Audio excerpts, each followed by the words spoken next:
ಶುರು ಮಾಡೋಣ ಬ್ರದರ್.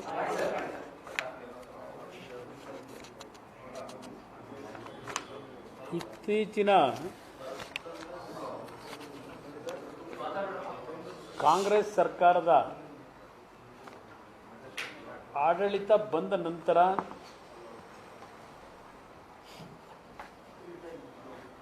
ರಾಜ್ಯದಲ್ಲಿ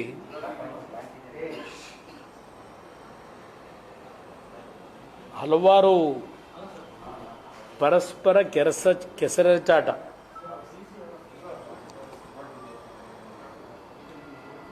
ಮತ್ತು ಆಡಳಿತ ಪಕ್ಷ ಮತ್ತು ವಿರೋಧ ಪಕ್ಷಗಳ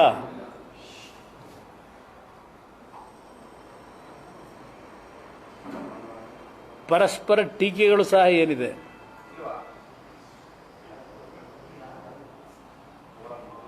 ಈಗ ಅಂತಿಮವಾಗಿ ಒಂದು ಹಂತಕ್ಕೆ ಬರ್ತಕ್ಕಂಥ ಒಂದು ವಾತಾವರಣ ಕ್ರಿಯೇಟ್ ಮಾಡ್ಕೊಂಡಿದ್ದಾರೆ ಸರ್ಕಾರ. ಇದು ನಾವು ಮಾಡಿರ್ತಕ್ಕಂಥದ್ದಲ್ಲ, ವಿರೋಧ ಪಕ್ಷಗಳು ಸರ್ಕಾರ ಮಾಡ್ಕೊಂಡಿರ್ತಕ್ಕಂಥ ಅವರ ಸ್ವಯಂಕೃತ ಅಪರಾಧಗಳು.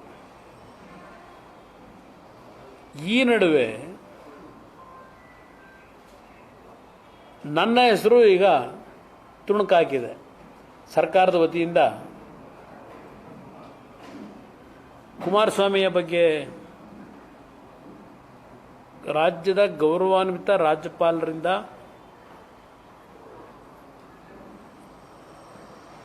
ಪ್ರಾಸಿಕ್ಯೂಷನ್ಗೆ ಸ್ಯಾಂಕ್ಷನ್ಗೆ ಅನುಮತಿಯನ್ನು ಕೋರಿದ್ದೇವೆ. ಬಹುಶಃ ಪ್ರಾಸಿಕ್ಯೂಷನ್ಗೆ ಅನುಮತಿ ಕೋರಿರ್ತಕ್ಕಂಥದ್ದು 2023 ನವೆಂಬರ್ ತಿಂಗಳಲ್ಲಿ, ಅಂದರೆ ಸುಮಾರು 9 ರಿಂದ 10 ತಿಂಗಳಾಗಿದೆ. ಬೆಳಗ್ಗೆನೂ ಯಾವುದೋ ಒಂದು ಚಾನೆಲ್ನಲ್ಲಿ ನೋಡ್ತಾ ಇದ್ದೆ, 10 ಗಂಟೆ ವರ್ಸಸ್ 10 ತಿಂಗಳು ಅಂತ ಹೇಳಿ, 10 ಗಂಟೆ ವರ್ಸಸ್ 10 ತಿಂಗಳು ಅಂತಕ್ಕಂಥ ಒಂದು ಸ್ಟೋರಿನೂ ಗಮನಿಸ್ತಾ ಇದ್ದೆ. ಮತ್ತೆ ನಿನ್ನೆಯಿಂದ ಬೆಳಗ್ಗೆಯಿಂದ ಸಂಜೆವರೆಗೆ ಕುಮಾರಸ್ವಾಮಿಗೆ ಮತ್ತೆ ಏನೋ ಒಂದು ಗಣಿಯ ಸಂಕಷ್ಟ ಇವತ್ತು ಅವರ ಪಾಲಿಗೆ ಪ್ರಾರಂಭ ಆಗಿದೆ ಅಂತಕ್ಕಂಥ ಒಂದು ವರದಿಗಳು ಸುದೀರ್ಘವಾಗಿ ಎಲ್ಲ ಮಾಧ್ಯಮಗಳಲ್ಲೂ ಬಹಳ ದೊಡ್ಡ ಮಟ್ಟದ ಪ್ರಚಾರವೂ ದೊರಕಿದೆ. ಇಲ್ಲಿ ನಿಮಗೆ ಗಮನಕ್ಕೆ ನಾನು ತರ್ತಕ್ಕಂಥದ್ದು, ನವೆಂಬರ್ ತಿಂಗಳಲ್ಲಿ ಗವರ್ನರ್ ಮುಂದೆ ನನ್ನ ಪ್ರಾಸಿಕ್ಯೂಷನ್ಗೆ ಸ್ಯಾಂಕ್ಷನ್ಗೆ ಈಗ ಹೋಗ್ಲಿಕ್ಕೆ ಕಾರಣ ಏನು? ಯಾವ ಕಾಂಗ್ರೆಸ್ ಸರ್ಕಾರ 2023 ಜೂನ್ ಜುಲೈನಲ್ಲಿ ಅಧಿಕಾರಕ್ಕೆ ಬಂದರು, ಬಂದ ಮೊದಲನೇ ದಿನದಿಂದಲೇ ವರ್ಗಾವಣೆ ದಂಧೆಗಳೇನು ಪ್ರಾರಂಭ ಮಾಡಿದರು, ಅದರ ಬಗ್ಗೆ ನಾನು ಸ್ವಲ್ಪ ದೊಡ್ಡ ಮಟ್ಟದಲ್ಲಿ ವಾಗ್ದಾಳಿ ಮಾಡಿದಂಥದ್ದು. ಸರ್ಕಾರಕ್ಕೆ ಎಲ್ಲೋ ಒಂದು ಕಡೆ ಮುಜುಗರ ಪ್ರಾರಂಭ ಆಯಿತು. ಹಿಟ್ ಅಂಡ್ ರನ್ ಅಂದರು, ಪಲಾಯನವಾದ ಮಾಡ್ತಾನೆ ಕುಮಾರಸ್ವಾಮಿ ಅಂದರು, ಎಲ್ಲ ರೀತಿ ಮಾಡಿದ್ದು ನೋಡಿದ್ದೇನೆ. ಈ ಹಿನ್ನೆಲೆಯಲ್ಲಿ ನಾನು ಯಾವಾಗ ಸರ್ಕಾರದ ಮೇಲೆ ದೊಡ್ಡ ಮಟ್ಟದ ವಾಗ್ದಾಳಿಗಳನ್ನು ಈ ಸರ್ಕಾರ ನಡ್ಕೊಳ್ತಾ ಇರ್ತಕ್ಕಂಥ ರೀತಿಗಳ ಬಗ್ಗೆ ಕಠಿಣವಾಗಿ ವಿರೋಧ ಪಕ್ಷದ ಸ್ಥಾನದಲ್ಲಿ ಕೆಲಸ ಪ್ರಾರಂಭ ಮಾಡಿದೆ, ಆ ಹಿನ್ನೆಲೆಯಲ್ಲಿ ನವೆಂಬರ್ ತಿಂಗಳಲ್ಲಿ ಪಾಪ ಕಳಿಸಿದ್ದಾರೆ ಗವರ್ನರ್ಗೆ ಒಂದು ಸ್ಯಾಂಕ್ಷನ್ಗೆ ಪರ್ಮಿಷನ್ ಕೊಡಿ ಅಂತ. ನಾನು ಮೊನ್ನೆ 3 ದಿವಸಗಳ ಹಿಂದೆನೂ ಸಹ ನಿಮಗೆ ಹೇಳಿದ್ದೇನೆ, ಇದು ಯಾವ ರೀತಿ ಪ್ರಾರಂಭ ಆಯಿತು ಕರ್ನಾಟಕ ರಾಜ್ಯದಲ್ಲಿ.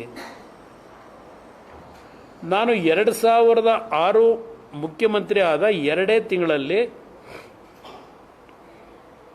ನನ್ನ ಮೇಲೆ ಬಂದಂಥ ಒಂದು ಆಪಾದನೆ, ಗಣಿ ಮಾಲೀಕರಿಂದ ಸುಮಾರು 150 ಕೋಟಿ ಹಣವನ್ನು ಸಂಗ್ರಹ ಮಾಡಿದ್ದೇನೆ, ಗಣಿ ಇಲಾಖೆಯಲ್ಲಿ ದೊಡ್ಡ ಮಟ್ಟದ ಅಕ್ರಮ ನಡೀತಾ ಇದೆ ಅಂತ ಹೇಳಿ ನನಗೆ ಬೆಂಬಲ ಕೊಟ್ಟಂತ ಮತ್ತೊಂದು ಪಕ್ಷದ ಒಬ್ಬ ಶಾಸಕರು ಆಪಾದನೆ ಮಾಡಿದಂಥದ್ದು, ಆರೋಪ ಮಾಡೋದು, ಅಲ್ಲಿಂದ ಪ್ರಾರಂಭ ಆಯ್ತಿದ್ದು. ವಿರೋಧ ಪಕ್ಷವಾಗಿದ್ದ ಕಾಂಗ್ರೆಸ್ಸು ದೊಡ್ಡ ಮಟ್ಟದಲ್ಲಿ ಆ ಪ್ರಕರಣವನ್ನು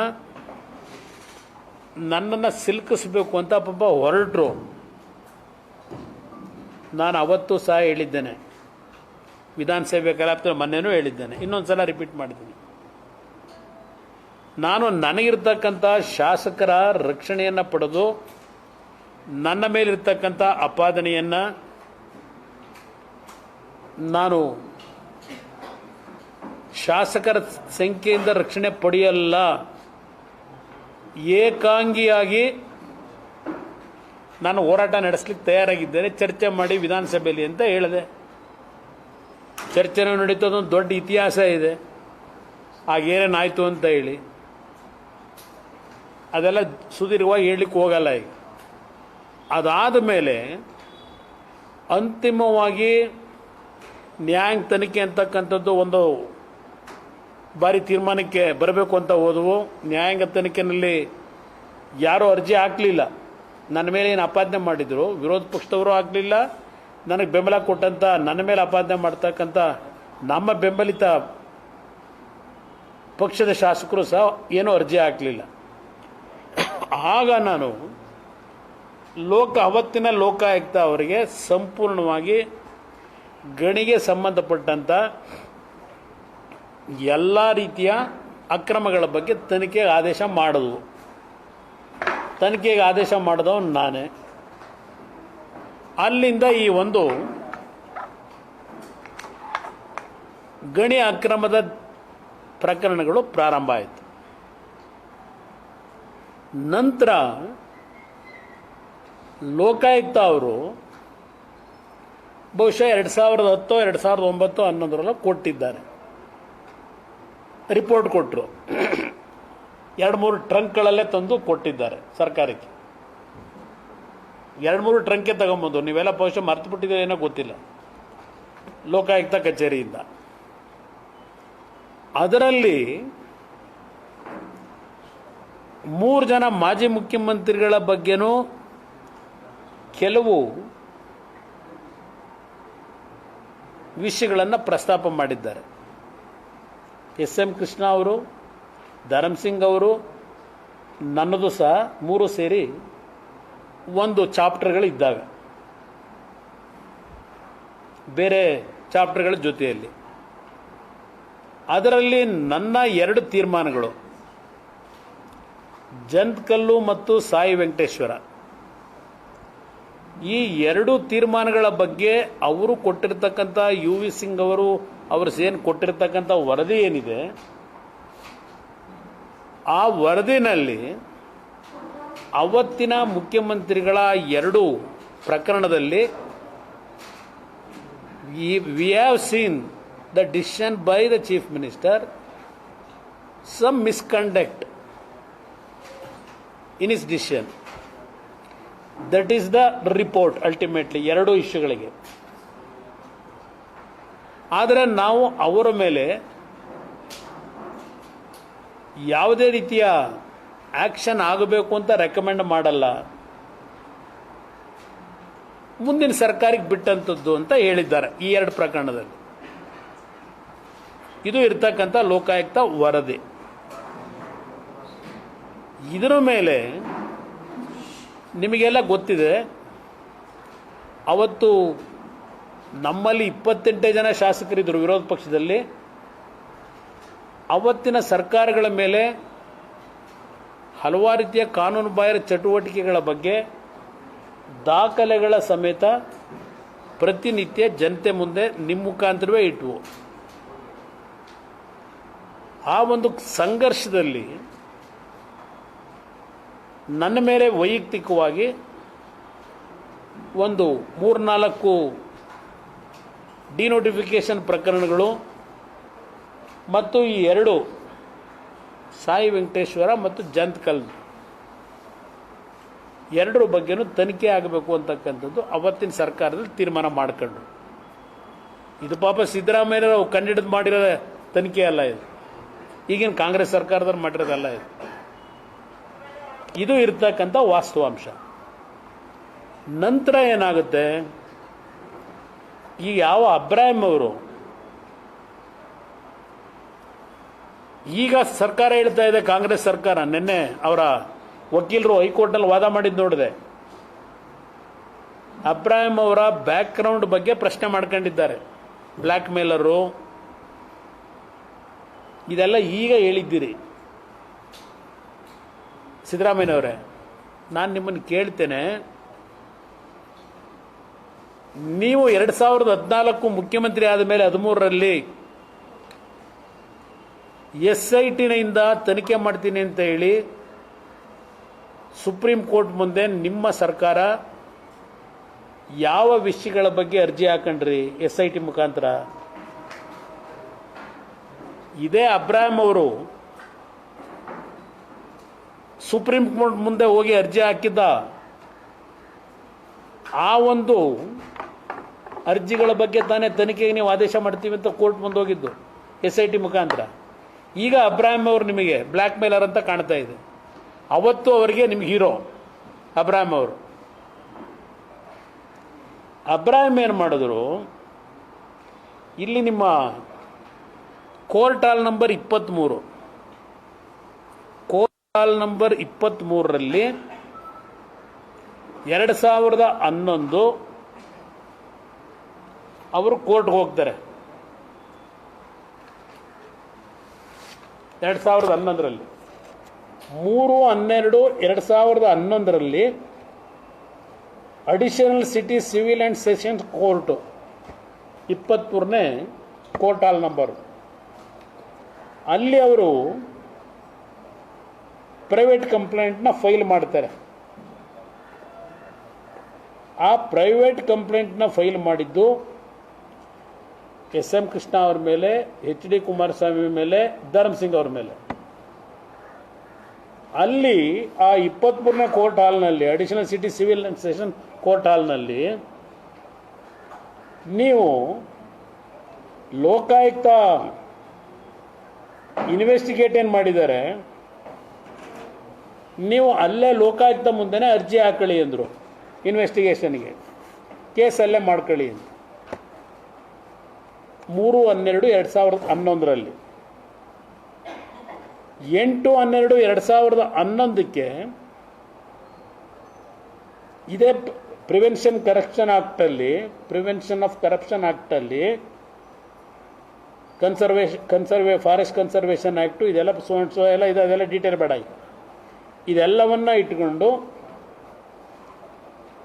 SM ಕೃಷ್ಣ, ಧರ್ಮಸಿಂಗು, ಕುಮಾರಸ್ವಾಮಿ ಮತ್ತು ಅನದರ್ 11 ಅದರ್ ಮೆಂಬರ್ಸ್ ಎಲ್ಲರ ಮೇಲೂ ಇನ್ವೆಸ್ಟಿಗೇಷನ್ ಆಗಬೇಕು ಅಂತ ಲೋಕಾಯುಕ್ತ ಮುಂದೆ ಹೋದರು, ಲೋಕಾಯುಕ್ತ ಕೋರ್ಟಿಗೆ. ಇದು ಬ್ಯಾಕ್ಗ್ರೌಂಡಲ್ಲಿ ಇರ್ತಕ್ಕಂಥದ್ದು. ಇದು ಈಗೇನು ಪಾಪ ನಿನ್ನೆಯಿಂದ ನೀವೆಲ್ಲ ಭಾಳ ದೊಡ್ಡ ಮಟ್ಟದಲ್ಲಿ ಸರ್ಕಾರ ನಿಮಗೆ ಮಾಹಿತಿ ಕೊಟ್ಟು ನಿಮ್ಮಿಂದ ರಾಜ್ಯದ ಜನತೆಗೆ ಮಾಹಿತಿ ಕೊಡಿಸಿದ್ದಾರೆ. ಈ ಬ್ಯಾಕ್ಗ್ರೌಂಡ್ ನಿಮಗೆ ಇಟ್ಟಿದ್ದೇನೆ. ನಂತರ ನಾನು ಹೈಕೋರ್ಟ್ನಲ್ಲಿ ಒಂದು 482 ಹಾಕಿದೆ. ಹೈಕೋರ್ಟ್ನಲ್ಲಿ 20/1/2012 ನನ್ನ ಮೇಲಿದ್ದಂಥ ಪ್ರಕರಣ 150 ಕೋಟಿ ಪ್ಲಸ್ ಜನ್ಕಲ್ ಮೈನಿಂಗ್ದು ಎರಡು ಕ್ಯಾಶ್ ಮಾಡಿ ತನಿಖೆ ರದ್ದು ಮಾಡಿ ಸಾಯಿ ವೆಂಕಟೇಶ್ವರ ಒಂದನ್ನು ತನಿಖೆ ನೀವು ಮುಂದುವರಿಸ್ಕೊಳ್ಳಿ ಅಂತ ಹೇಳಿ ಹೈಕೋರ್ಟ್ನಲ್ಲಿ ಆದೇಶ ಆಯಿತು. ಇದನ್ನು ನಿಮ್ಮ ಗಮನಕ್ಕೆ ನಾನು ಮೊನ್ನೆನೂ ತಂದಿದ್ದೇನೆ. ಇಲ್ಲಿ SM ಕೃಷ್ಣ ಅವ್ರದ್ದು ಧರ್ಮಸಿಂಗ್ ಅವರು ಕೇಸ್ ಏನಿತ್ತು, SM ಕೃಷ್ಣ ಅವರು ಸುಪ್ರೀಂ ಕೋರ್ಟ್ಗೆ ಅವರು ಸ್ಟೇ ಪಾಸ್ ಮಾಡಲಿಕ್ಕೆ ಅವರ ಅಡ್ವೊಕೇಟ್ಗಳು ಇಟ್ಕೊಂಡು ಏನೇನು ನಡೆದಿದೆ 2012ರಿಂದ ಎಲ್ಲ ಇಲ್ಲಿದೆ. SM ಕೃಷ್ಣ ಅವ್ರದ್ದು ಅದರಲ್ಲೇ ನಮ್ಮದು ಇದು ಸೇರ್ಕೊಂಡಿದೆ ಸುಪ್ರೀಂ ಕೋರ್ಟ್ನಲ್ಲಿ. ಬಟ್ SM ಕೃಷ್ಣ ಅವರಿಗೆ ರಿಲೀಫ್ ಕೊಟ್ಟಿದ್ದಾರಲ್ಲಿ ಸುಪ್ರೀಂ ಕೋರ್ಟಲ್ಲಿ. ಧರ್ಮಸಿಂಗ್ ಅವ್ರ ಮೇಲೂ 23-24 ಕೋಟಿ ಅವರಿಂದ ಸರ್ಕಾರದ ಎಕ್ಸ್ಚೆಕರ್ಗೆ ಲಾಸ್ ಆಗಿದೆ ಅಂತೇಳಿ ಅವೆಲ್ಲ ಲೋಕಾಯುಕ್ತ ರಿಪೋರ್ಟ್ ಕೊಟ್ಟರು. ಪಾಪ ಅವ್ರು ನಮ್ಮ ಮುಂದೆ ಇವತ್ತಿಲ್ಲ, ಅದನ್ನ ಚರ್ಚೆ ಮಾಡೋಕ್ಕೆ ಹೋಗಲ್ಲ, ಬಿಟ್ಬಿಡೋಣ. ಇದು ಒಂದು SM ಕೃಷ್ಣ ಅವರದು. ಒಂದು ನಾನು ಯಾವೊಂದು ಸುಪ್ರೀಂ ಕೋರ್ಟ್ ಮುಂದೆ ಈ ಹೈಕೋರ್ಟ್ನಲ್ಲಿ ಸಾಯಿ ವೆಂಕಟೇಶ್ವರದ್ದು ಒಂದು ಉಳಿತಲ್ಲ ನಂದು ತನಿಖೆ ವಿಷಯದಲ್ಲಿ 2014ಕ್ಕೆ ನಾನು ಸುಪ್ರೀಂ ಕೋರ್ಟ್ ಮುಂದೆ ಹೋದೆ. ಆ ಸನ್ಮಾನ್ಯ ಸಿದ್ದರಾಮಯ್ಯನವರೇ ಮುಖ್ಯಮಂತ್ರಿಗಳು. ಇಲ್ಲಿ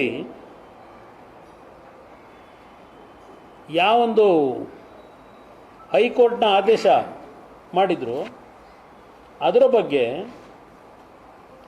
ಕರ್ನಾಟಕ ರಾಜ್ಯ ಸರ್ಕಾರ SITಯನ್ನು ಅಲ್ಲಿ ತನಿಖೆ ಮಾಡಲಿಕ್ಕೆ ನಮಗೆ ಅವಕಾಶ ಕೊಡಿ ಅಂತೇಳಿ ರಾಜ್ಯ ಸರ್ಕಾರ ಹೋದರು. ಸಿದ್ದರಾಮಯ್ಯನ ಕಾಲದ ಸರ್ಕಾರ 3/2/2014 ನಾನು ಮೊನ್ನೆನೂ ಹೇಳಿದ್ದೀನಿ ನಿಮಗೆ, the supreme court, honourable Supreme court has directed listing of the matter along with SLP criminal number 743 of 2012 Shri SM Krishna versus State of Karnataka.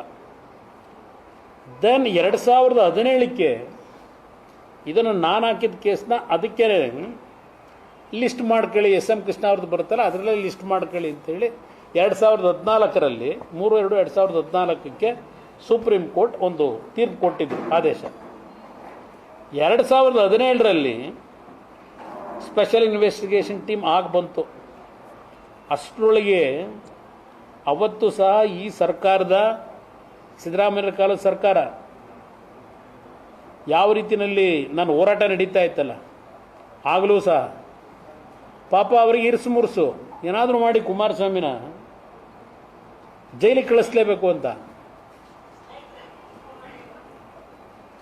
ನನ್ನ ಮೇಲೆ ಏನು SIT ರಚನೆ ಮಾಡಿ ತನಿಖೆಗೆ ಆದೇಶ ಮಾಡೋಕ್ಕೆ ತಗೊಂಡ್ರು. ಇಲ್ಲಿ ಸುಪ್ರೀಂ ಕೋರ್ಟ್ ಏನು ಹೇಳಿದ್ರು, special investigation team to make a thorough investigation with regard to the allegations which has been made in the complaint against the petitioners. ಒಂದು ಅದಕ್ಕೆ ಕಂಡೀಷನ್ಗಳು ಹಾಕಿದ್ರು.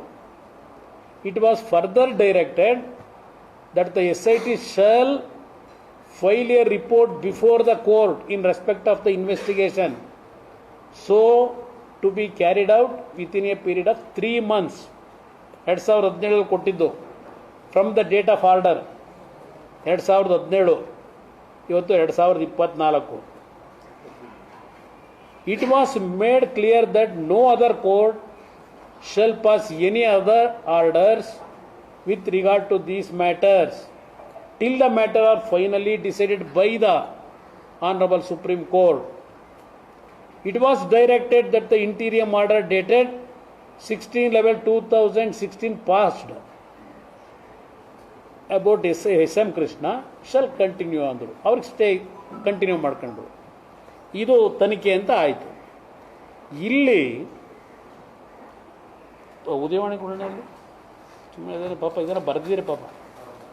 ಉದಯವಾಣಿ ಇಲ್ವಾ? ಇವತ್ತು ನೋಡಿದೆ, ಈ ಸಂಬಂಧ 15ರಲ್ಲಿ HDK ಬಂಧನ ಜಾಮೀನು. ಇದು ನನಗೆ SITನಲ್ಲಿ ಒಂದು ನೋಟಿಸ್ ಕೊಟ್ಟರು.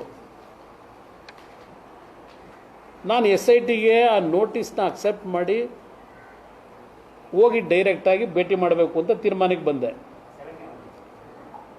2017ನಲ್ಲಿ. ಆಗ ನಮ್ಮ ಅಡ್ವೊಕೇಟ್ ಹೇಳಿದ್ರು, ನೋಡಿ ಹುಡುಗಾಟ ಆಡಬೇಡಿ. ನಾನು ಹೇಳಿದೆ ಬಂಧಿಸ್ತಾರ ಬಂದು, ಯಾಕೆಂದರೆ ಮೀಟಿಂಗ್ ನಡೆದಿತ್ತಾಗ ಇದೇ ಥರನೇ ಇವತ್ತೇ ನಡೀತಾ ಇದೆ ಕಳೆದೊಂದು ವಾರದಿಂದ. ಇಷ್ಟಕ್ಕೆಲ್ಲ ಕುಮಾರಸ್ವಾಮಿ ಕಾರಣ ಮುಗಿಸೋದಂಗೆ ಅಂತ ಹೇಳಿ. ಅವತ್ತು ಸಹ ಅಲ್ಲೊಬ್ಬ ಎಕ್ಸ್ಪರ್ಟ್ ಇಟ್ಕೊಂಡಿದ್ರಲ್ಲ, ಆಗ ಒಬ್ಬ ಪೊಲೀಸ್ ಅಧಿಕಾರಿ ಇಟ್ಕೊಂಡಿದ್ರು ಎಕ್ಸ್ಪರ್ಟ್ನ, ಈಗ ಕಾನೂನನ್ನ ಎಕ್ಸ್ಪರ್ಟ್ ಇಟ್ಕೊಂಡವ್ರೀಗ ಒಬ್ಬರನ್ನ. ಅವತ್ತು ಆ ಒಂದು ಅಧಿಕಾರಿಯ ಮುಖಾಂತರ ಒಂದು ದಿನವಾದರೂ ಕುಮಾರಸ್ವಾಮಿನ ಜೈಲಿಗೆ ಕಳಿಸ್ಬೇಕು ಅಂತ ಪಾಪ ಶ್ರಮ ಹಾಕಿದರು. ಕೊನೆಗೆ ನಮ್ಮ ವಕೀಲರುಗಳ ಸಲಹೆ ಮೇರೆಗೆ ಜಾಮೀನು ತಗೊಂಡು ನಂತರ ಹೋದೆ ಕೋರ್ಟ್ ಇದಕ್ಕೆ SITಗೆ. ನಾನು ಜಾಮೀನು ತಗೊಂಡು ಹೋದಾಗ ಹೇಳ್ತಾರಲ್ಲ ಅಧಿಕಾರಿಗಳು, ಸರ್ ಇದಕ್ಕೆ ಯಾಕೆ ನೀವು ಜಾಮೀನು ತಗೊಳಕ್ಕೆ ಹೋದ್ರಿ, ನಾವು ನಿಮ್ಮ ಹತ್ರ ಒಂದು ಸ್ಟೇಟ್ಮೆಂಟ್ ತಗೊಳ್ಳೋದಕ್ಕೆ ಬರಲಿಕ್ಕೆ ಹೇಳಿದ್ದು ಅಷ್ಟೇ ಸರ್, ಇದಕ್ಕೆಲ್ಲ ಜಾಮೀನು ಬೇಕಾಗಿರಲಿಲ್ಲ ನಿಮಗೆ ಅಂತ ನನಗೆ ಹೇಳಿದ್ರು. ಆದರೆ ನನ್ನ ಹೇಳಿಕೆ ತಗೊಂಡ್ರಲ್ಲ, ಅವ್ರ ಫೈಲ್ ಬಿಲ್ಡಪ್ ಮಾಡಿದ್ರಲ್ಲ, ಅವರು ಎಲ್ಲಿ ಫೈಲಲ್ಲಿ ಏನು ಹೇಳ್ತಾರೆ, during the time of the reply given by Kumaraswamy we arrested Kumaraswamy and then we released ಬರ್ಕೊಂಡವ್ರ ಫೈಲಲ್ಲಿ. ಅದನ್ನೇ ಪಾಪ ಉದಯವಾಣಿಲಿ ಇವತ್ತು ಬರೆದಿರೋದು, ಕುಮಾರಸ್ವಾಮಿ ಬಂಧಿಸಿ ಜಾಮೀನು ಅಂತ ಹೇಳಿ. ಇದು ನಡೆದಂಥ ಘಟನೆ. ಅವತ್ತು ಏನಾಗಲಿಲ್ಲ, ಕೇಳಿದ್ರು, ಅವ್ರೇನು ಕೇಳಿದ್ರು, ರಿಟರ್ನ್ ಸ್ಟೇಟ್ಮೆಂಟ್ ತಗೊಂಡ್ರು, ಬಂದೆ ವಾಪಸ್ಸು. ಜಾಮೀನು ಇದ್ದಿಲ್ಲ, ಅವತ್ತು ಅರೆಸ್ಟ್ ಮಾಡೋ ಪ್ರಯತ್ನ ಪಟ್ಟಿದ್ರು. ಅದು ಒಂದು ಭಾಗ. ಇಲ್ಲಿ ಸುಪ್ರೀಂ ಕೋರ್ಟ್ ಹೇಳಿದ್ದಲ್ಲ, 3 ತಿಂಗಳೊಳಗೆ ತನಿಖೆ ನಡೆಸಿ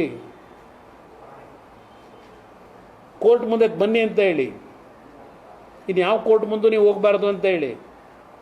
ಇವರು SIT ಅವರು ಮತ್ತೆ ಒಂದು ಸ್ಟೇಟಸ್ ರಿಪೋರ್ಟ್ ಹಾಕ್ತಾರೆ 26/2017ರಲ್ಲಿ. 27/7/2017 ಪರ್ಮಿಟ್ 26/17ರಲ್ಲಿ ಒಂದು ಸ್ಟೇಟಸ್ ರಿಪೋರ್ಟ್ ಹಾಕ್ತಾರೆ. SIT has filed status report dated 26/2017. The Honorable Supreme Court by order dated 27/7/2017 permitted the SIT to go ahead with the investigation. However, it was directed that the final report shall not be filed till the next date of hearing ಅಂದರು. Then ಮತ್ತೆ 2018 ಜನವರಿ ತಿಂಗಳಲ್ಲಿ ಇನ್ನೊಂದು status ರಿಪೋರ್ಟ್ನ file ಮಾಡ್ತಾರೆ SIT ಅವರು 2018ರಲ್ಲಿ. ಆಮೇಲೆ ಅವ್ರ ಜೊತೆನೇ ಸರ್ಕಾರ ಮಾಡಬೇಕಾಯ್ತು, ಕುಮಾರಸ್ವಾಮಿ ಮುಖ್ಯಮಂತ್ರಿ ಮಾಡ್ಕೊಂಡ್ರು. ಇಷ್ಟೆಲ್ಲ ಪಾಪ ನನ್ನ ಮೇಲೆ ಕೇಸ್ ಹಾಕ್ಸಿದವರು ಸಿದ್ದರಾಮಯ್ಯನವರು ಜೈಲಿಗೆ ಕಳಿಸೋಕ್ಕೆ, ಕೊನೆಗೆ ಅವರೇ ಮುಖ್ಯಮಂತ್ರಿ ಮಾಡಬೇಕಾಗಿ ಬಂತು, ಆ ಪಕ್ಷದವರೇ ಮಾಡ್ಕೊಂಡಿದ್ರು. ಇವತ್ತು ನಾನು ಈ ಸರ್ಕಾರಕ್ಕೆ ಹೇಳ್ತೇನೆ, ಇದೆಲ್ಲಪ್ಪ ಅದಿಂತು ಪ್ರಜಾವಾಣಿಲಿ ಇದೆಯಲ್ಲಪ್ಪ, ಅದು 61 ಕೇಸ್ ಇದೆಯಂತಲ್ಲ ನಿಮ್ಮ ಲೋಕಾಯುಕ್ತದಲ್ಲಿ. 61 ಕೇಸು ನಿಮ್ಮ ಮುಖ್ಯಮಂತ್ರಿಗಳ ಮೇಲೆ ಲೋಕಾಯುಕ್ತದಲ್ಲಿ. ಇನ್ನೂ 50 ತನಿಖೆನೇ ಆಗಿಲ್ವಂತೆ,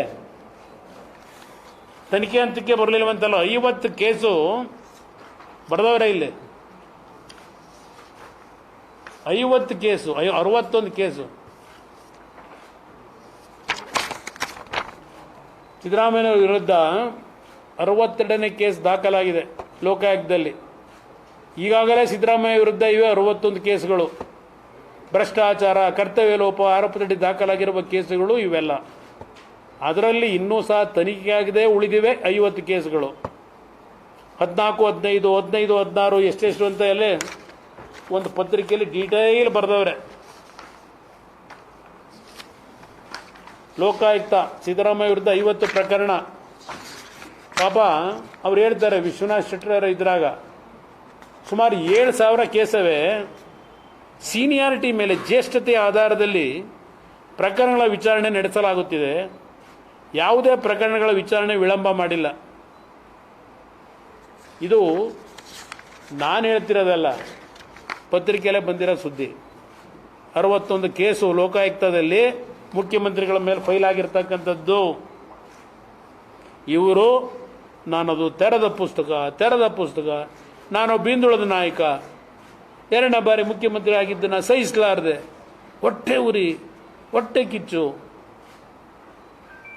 BJP JDSನ ಕುತಂತ್ರದಲ್ಲಿ ನಾನು ಮುಗಿಸಬೇಕು ಅಂತೇಳಿ, ಸರ್ಕಾರ ತೆಗಿಬೇಕು ಅಂತ ಹೇಳಿ ಎಲ್ಲ ನಡೀತಾ ಇದೆ. ಇದೆಲ್ಲ ದಿನ ಹೇಳ್ಕೊಂಡು ಕೂತವ್ರೆ, ಭಜನೆ ಮಾಡ್ಕೊಂಡು. ನೀವು ಸರಿಯಾಗಿದ್ದರೆ ವಿರೋಧ ಪಕ್ಷದವ್ರು ಏನು ಮಾಡೋಕ್ಕಾಯ್ತದೆ? ಇಲ್ಲಿ ಯಾಕಿದನ್ನು ಹೇಳ್ತಾ ಇದ್ದೀನಿ ಅಂದರೆ, ಸಿದ್ದರಾಮಯ್ಯನವರೇ, ನಿಮ್ಮ 60 ಕೇಸನ್ನ ರಕ್ಷಣೆ ಮಾಡ್ಕೊಳ್ಳಿಕ್ಕೆ ಅವತ್ತಿನ ಲೋಕಾಯುಕ್ತನ ಅದಕ್ಕೆ ಹೇಳ್ತಾರೆ, ಹಳ್ಳಿ ಭಾಷೆ ಹೇಳಬಾರ್ದು. ನಾನಿಲ್ಲಿ ಹಳ್ಳಿ ಭಾಷೆ ಹೇಳಲ್ಲ, ಯಾಕೆ ನಾನು ಬೇರೆ ಕೇಂದ್ರ ಮಂತ್ರಿ ಬೇರೆ ಆಗ್ಬಿಟ್ಟಿದ್ದೀನಿ, ಅದಕ್ಕೊಂದು ಗಂತ ಗೌರವ ತರಬೇಕಲ್ಲ. ಪಾಪ ಭಾಸ್ಕರರಾವ್ ಅಂತ ಒಬ್ಬರು ಲೋಕಾಯುಕ್ತ ಇದ್ದರು, ಅವ್ರದ್ದೊಂದು ಚರಿತ್ರೆ ನೀವುಗಳೇ ಎಲ್ಲ ಅದೆಲ್ಲ ಬಿತ್ತರಣೆ ಮಾಡಿಬಿಟ್ಟಿದ್ದೀರಿ. ಅಲ್ಲಿ ಡಿಫಂಕ್ ಮಾಡಿ ಅದನ್ನು ನರ ಎಲ್ಲ ಕಿತ್ತಾಕಿ ಲೋಕಾಯುಕ್ತದ್ದು ACB ಅಂತ ರಚನೆ ಮಾಡ್ಕೊಂಡ್ರಿ. ಏನೇನು ಬೇಕೋ ACB ಮುಖಾಂತರ ನಿಮಗೆ ಬೇಕಾದಂಗೆ ಬರೆಸ್ಕೊಂಡ್ರಿ, ಮುಚ್ಚಾಕೊಳ್ಳೋದು ಕೇಸ್ಗಳನ್ನ. ಸಿದ್ದರಾಮಯ್ಯನವರೇ, ಪನ್ನಣ್ಣ ಕೇಳಪ್ಪ, ಇಲ್ಲಿ ನಾನೇನೋ ರಾಜೀನಾಮೆ ಕೊಡಬೇಕು ಅಂತ ಹೇಳಿ ಪಾಪ ನಿನ್ನೆಯಿಂದ ಹೇಳಿಕೆ ಕೊಟ್ಟಿದ್ದು ನೋಡಿದೆ. ಭಾಳ ಜನ ಮಂತ್ರಿಗಳು ಹೇಳಿದಿರಿ. ಕುಮಾರಸ್ವಾಮಿ ಅವರು ಹೌದು ಮಂತ್ರಿ ಸ್ಥಾನಕ್ಕೆ ರಾಜೀನಾಮೆ ಕೊಡಬೇಕು ಅಂದ್ರೆ ಧಾರಾಳವಾಗಿ ಕೊಡ್ತೀನಿ. ನಿಮ್ಮ ಥರ ಈಗೇನು ಸ್ಯಾಂಕ್ಷನ್ ಆಗಿದೆ ಗವರ್ನರ್ದು, ಆ ಸ್ಯಾಂಕ್ಷನ್ ಆಗಿರೋದನ್ನು ತಪ್ಪು ಅಂತೇಳಿ ಏಕವಚನದಲ್ಲಿ ಕೃಷ್ಣ ಬೈರೇಗೌಡರು ಮಹಾನ್ ಸುಸಂಸ್ಕೃತರು, ನೋಡಿದೆ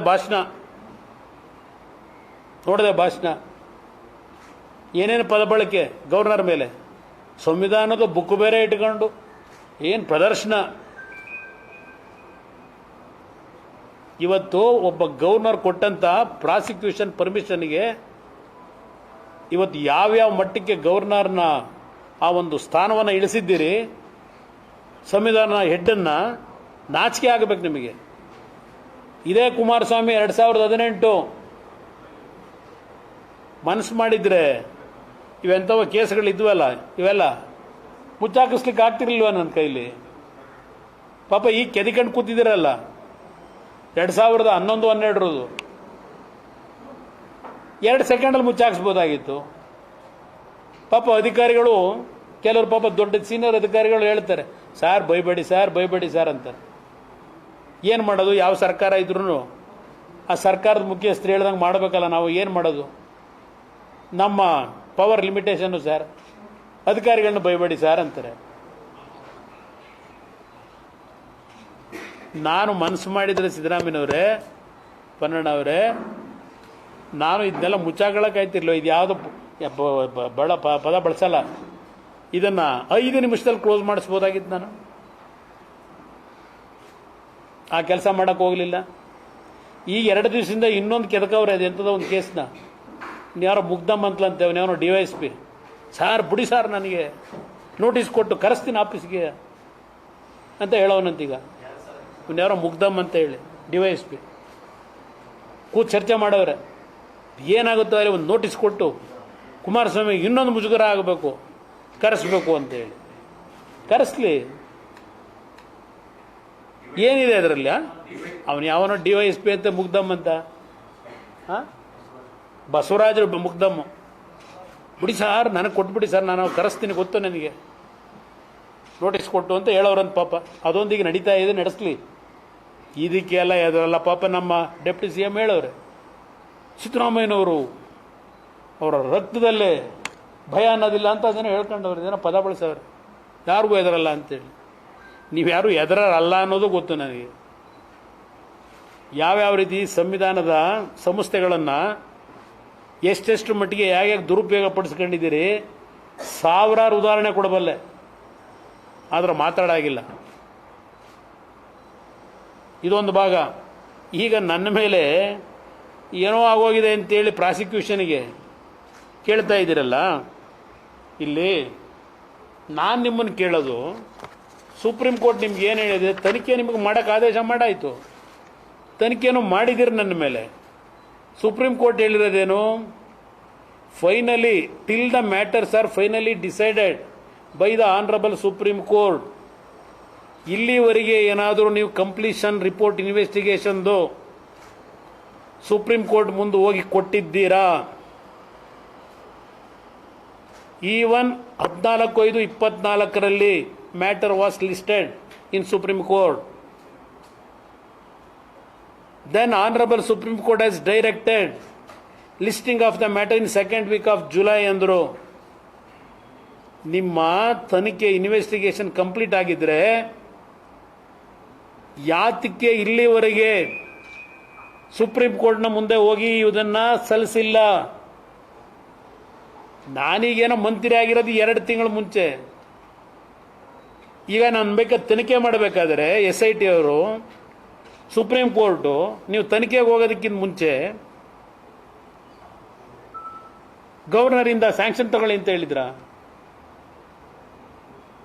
ಪರ್ಮಿಷನ್ ತಗೋಬೇಕು ಅಂತ ಹೇಳಿದ್ರ ಅವತ್ತು ಸುಪ್ರೀಂ ಕೋರ್ಟು. ನಿಮ್ಮ ತನಿಖೆಗಳು ಏನೇ ಇದ್ರೂ ವರದಿನ ಇಲ್ಲಿ ತನ್ನಿ ಅಂತ ಹೇಳೋರೆ. ಈಗ ಅದು ಎಂಥದೋ ಪಾಪ ಯಾವುದೋ TV 420 ನಿನ್ನ 420 ಕೆಲಸ ನಾನು ಮಾಡೋಕ್ಕಾಯ್ತದ? ಎಷ್ಟು ದಿವಸ ಬರ್ಕತೀಯ? ಬರ್ಕೊಳ್ಳಪ್ಪ, ದಿನ ಬೆಳಗಿನ ಸಾಯಂಕಾಲದವರೆಗೂ ಭಜನೆ ಮಾಡ್ಕೊಳ್ಳ.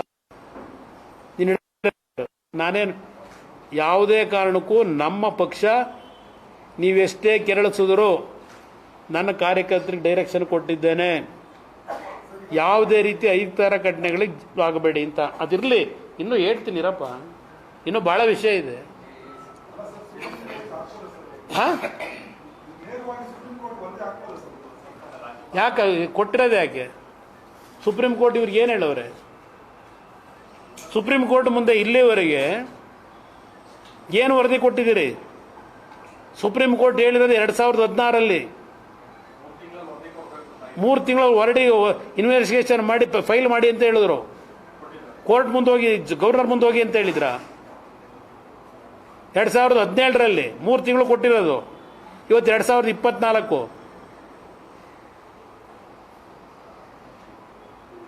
ಇನ್ನೂ ಯಾತಕ್ಕೆ ಇಟ್ಕೊಂಡು ಕೂತಿದ್ದೀರಿ? ನಿಮ್ಮ ಸರ್ಕಾರ ಬಂದು ಎಷ್ಟು ವರ್ಷ ಆಯಿತು? ಇಲ್ಲಿ ಆ ಸಾಯಿ ವೆಂಕಟೇಶ್ವರಗೆ ಸಂಬಂಧಪಟ್ಟಿದ್ದು ಎಲ್ಲ ಇದರಲ್ಲಿದೆ. ಇದರೊಳಗೆ ಅದಕ್ಕೆ ಸಂಬಂಧಪಟ್ಟಿದ್ದು ಎಲ್ಲ ಕಡತಗಳಿದೆ. ನಿಮ್ಗೆ ಹೇಳಬೇಕು ಅನ್ನೋದು, ಅವನು ಯಾರೋ ಎಂಥದಪ್ಪ, ಸಾಯಿ ವೆಂಕಟೇಶ್ವರ ಮಿನರಲ್ಸ್ ಇವನು, ಅದೇನೋ ನಂದು ಸೈನಿನ ಬಗ್ಗೆ ನಡೀತಾ ಇದೆ ಇನ್ವೆಸ್ಟಿಗೇಷನ್. 5 ನಿಮಿಷದಲ್ಲಿ ಅದಕ್ಕೆ ಕ್ಲಾರಿಫಿಕೇಶನ್ ತಗೋಬೋದು, ಅಲ್ಲಿ ಏನೇನು ಫ್ರಾಡ್ ಆಗಿದೆ ಅಂತೇಳಿ.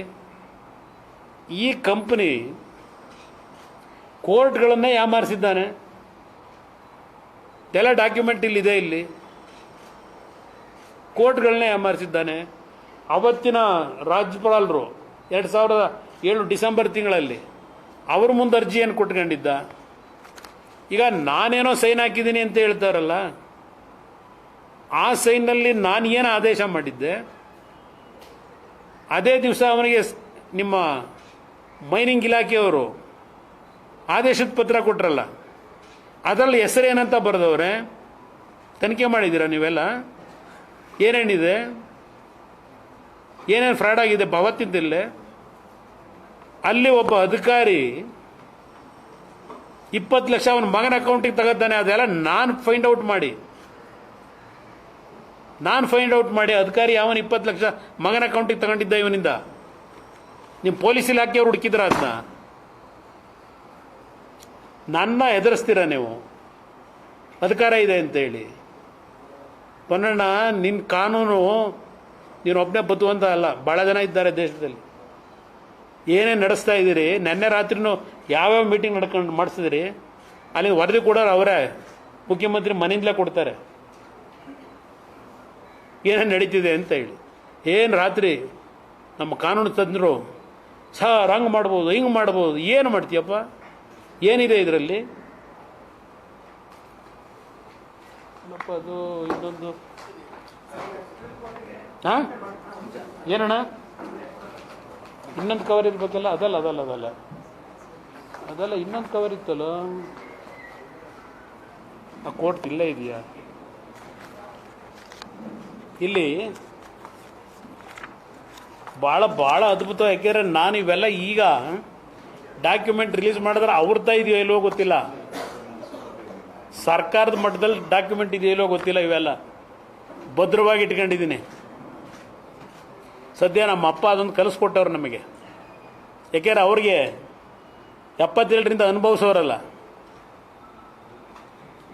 ಸರ್ಕಾರದಲ್ಲಿ ಡಾಕ್ಯುಮೆಂಟ್ ಇದೆಯೋ ಇಲ್ವೋ, ನಿಮ್ಮ SIT ಅವ್ರು ತನಿಖೆ ಮಾಡೋರಲ್ಲ ಮಾನವ ಅವ್ರದ್ದ ಇದೆಯೋ ಇಲ್ವೋ ಗೊತ್ತಿಲ್ಲ, ಏನೇನು ನಡೆದಿದೆ ಇದೆಲ್ಲ ಇಟ್ಕೊಂಡಿದ್ದೀವಿ ಇಲ್ಲಿ.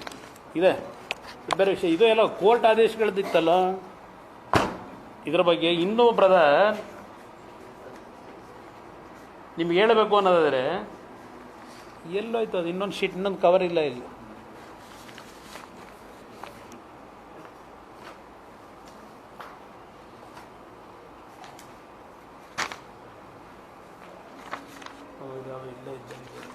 ಇಲ್ಲಿ ಒಂದು ನಿಮ್ಮ ಗಮನಕ್ಕೆ ನಾನು ತರ್ತಕ್ಕಂಥದ್ದು brother, Shri Sai Venkateshwara minerals has stated that his application was already considered by the then Chief Minister. Since the same was not processed further, ಇದು 2009, ನಾನೇನು ಮುಖ್ಯಮಂತ್ರಿ ಅಲ್ಲ. Honorable Court, void its order dated 26/8/2009, has directed the state government to grant the available land other than proposed for reservation in favor of Messrs. VISL without prejudice to their entire claim in the light of proceedings dated 23/8/2008 and send the recommendation to the Government of India within 4 weeks. High Court ಆದೇಶ ಮಾಡ್ತಾರೆ. ನಾನು illegal ಆಗಿ ಮಾಡಿ ನಂದೇನಾದ್ರು ತಪ್ಪಿದ್ರೆ ನಾನು ಇನ್ನೂ ಅದರಲ್ಲಿ controversy ಇದೆ, ನನ್ನ ಹತ್ರ ಫೈಲ್ ಬಂದಿದೆಯೋ ಇಲ್ವೋ ಅದು ಇನ್ನೂ ಪ್ರೂವ್ ಆಗಬೇಕದು, ಏನೇನು ಮಾಡಿದೆ ಅದರಲ್ಲಿ ಅಂತ ಹೇಳಿ. ಸಾಯಿ ವೆಂಕಟೇಶ್ವರ ಅಂತೇಳಿ ಬರ್ಕೊಂಡವ್ರೆ, ಅದು ಯಾರು ಬರ್ಕೊಂಡವ್ರೆ ಪ್ರೂವ್ ಆಗಬೇಕದು ಆದೇಶದಲ್ಲಿ. ಅದಾದ ಮೇಲೆ ಅವನಿಗೆ ಕೊಡಬೇಕಾದ್ರೆ ಸಾಯಿ ವೆಂಕಟೇಶ್ವರ ಪ್ರೊಪರೈಟರ್ ವಿನೋದ್ ಗೋಯಲ್ ಅಂತ ಬರೆದ್ರಲ್ಲ, ಅದ್ಯಾರು ಬರ್ದನೋ ಅದು ಪ್ರೂವ್ ಮಾಡಿದ್ದೀರಾ ಇನ್ವೆಸ್ಟಿಗೇಷನಲ್ಲಿ. ಭಾಳ ಇದೆ ಕತೆ ಇದು. ಇದು ಒಂದು ಭಾಗ.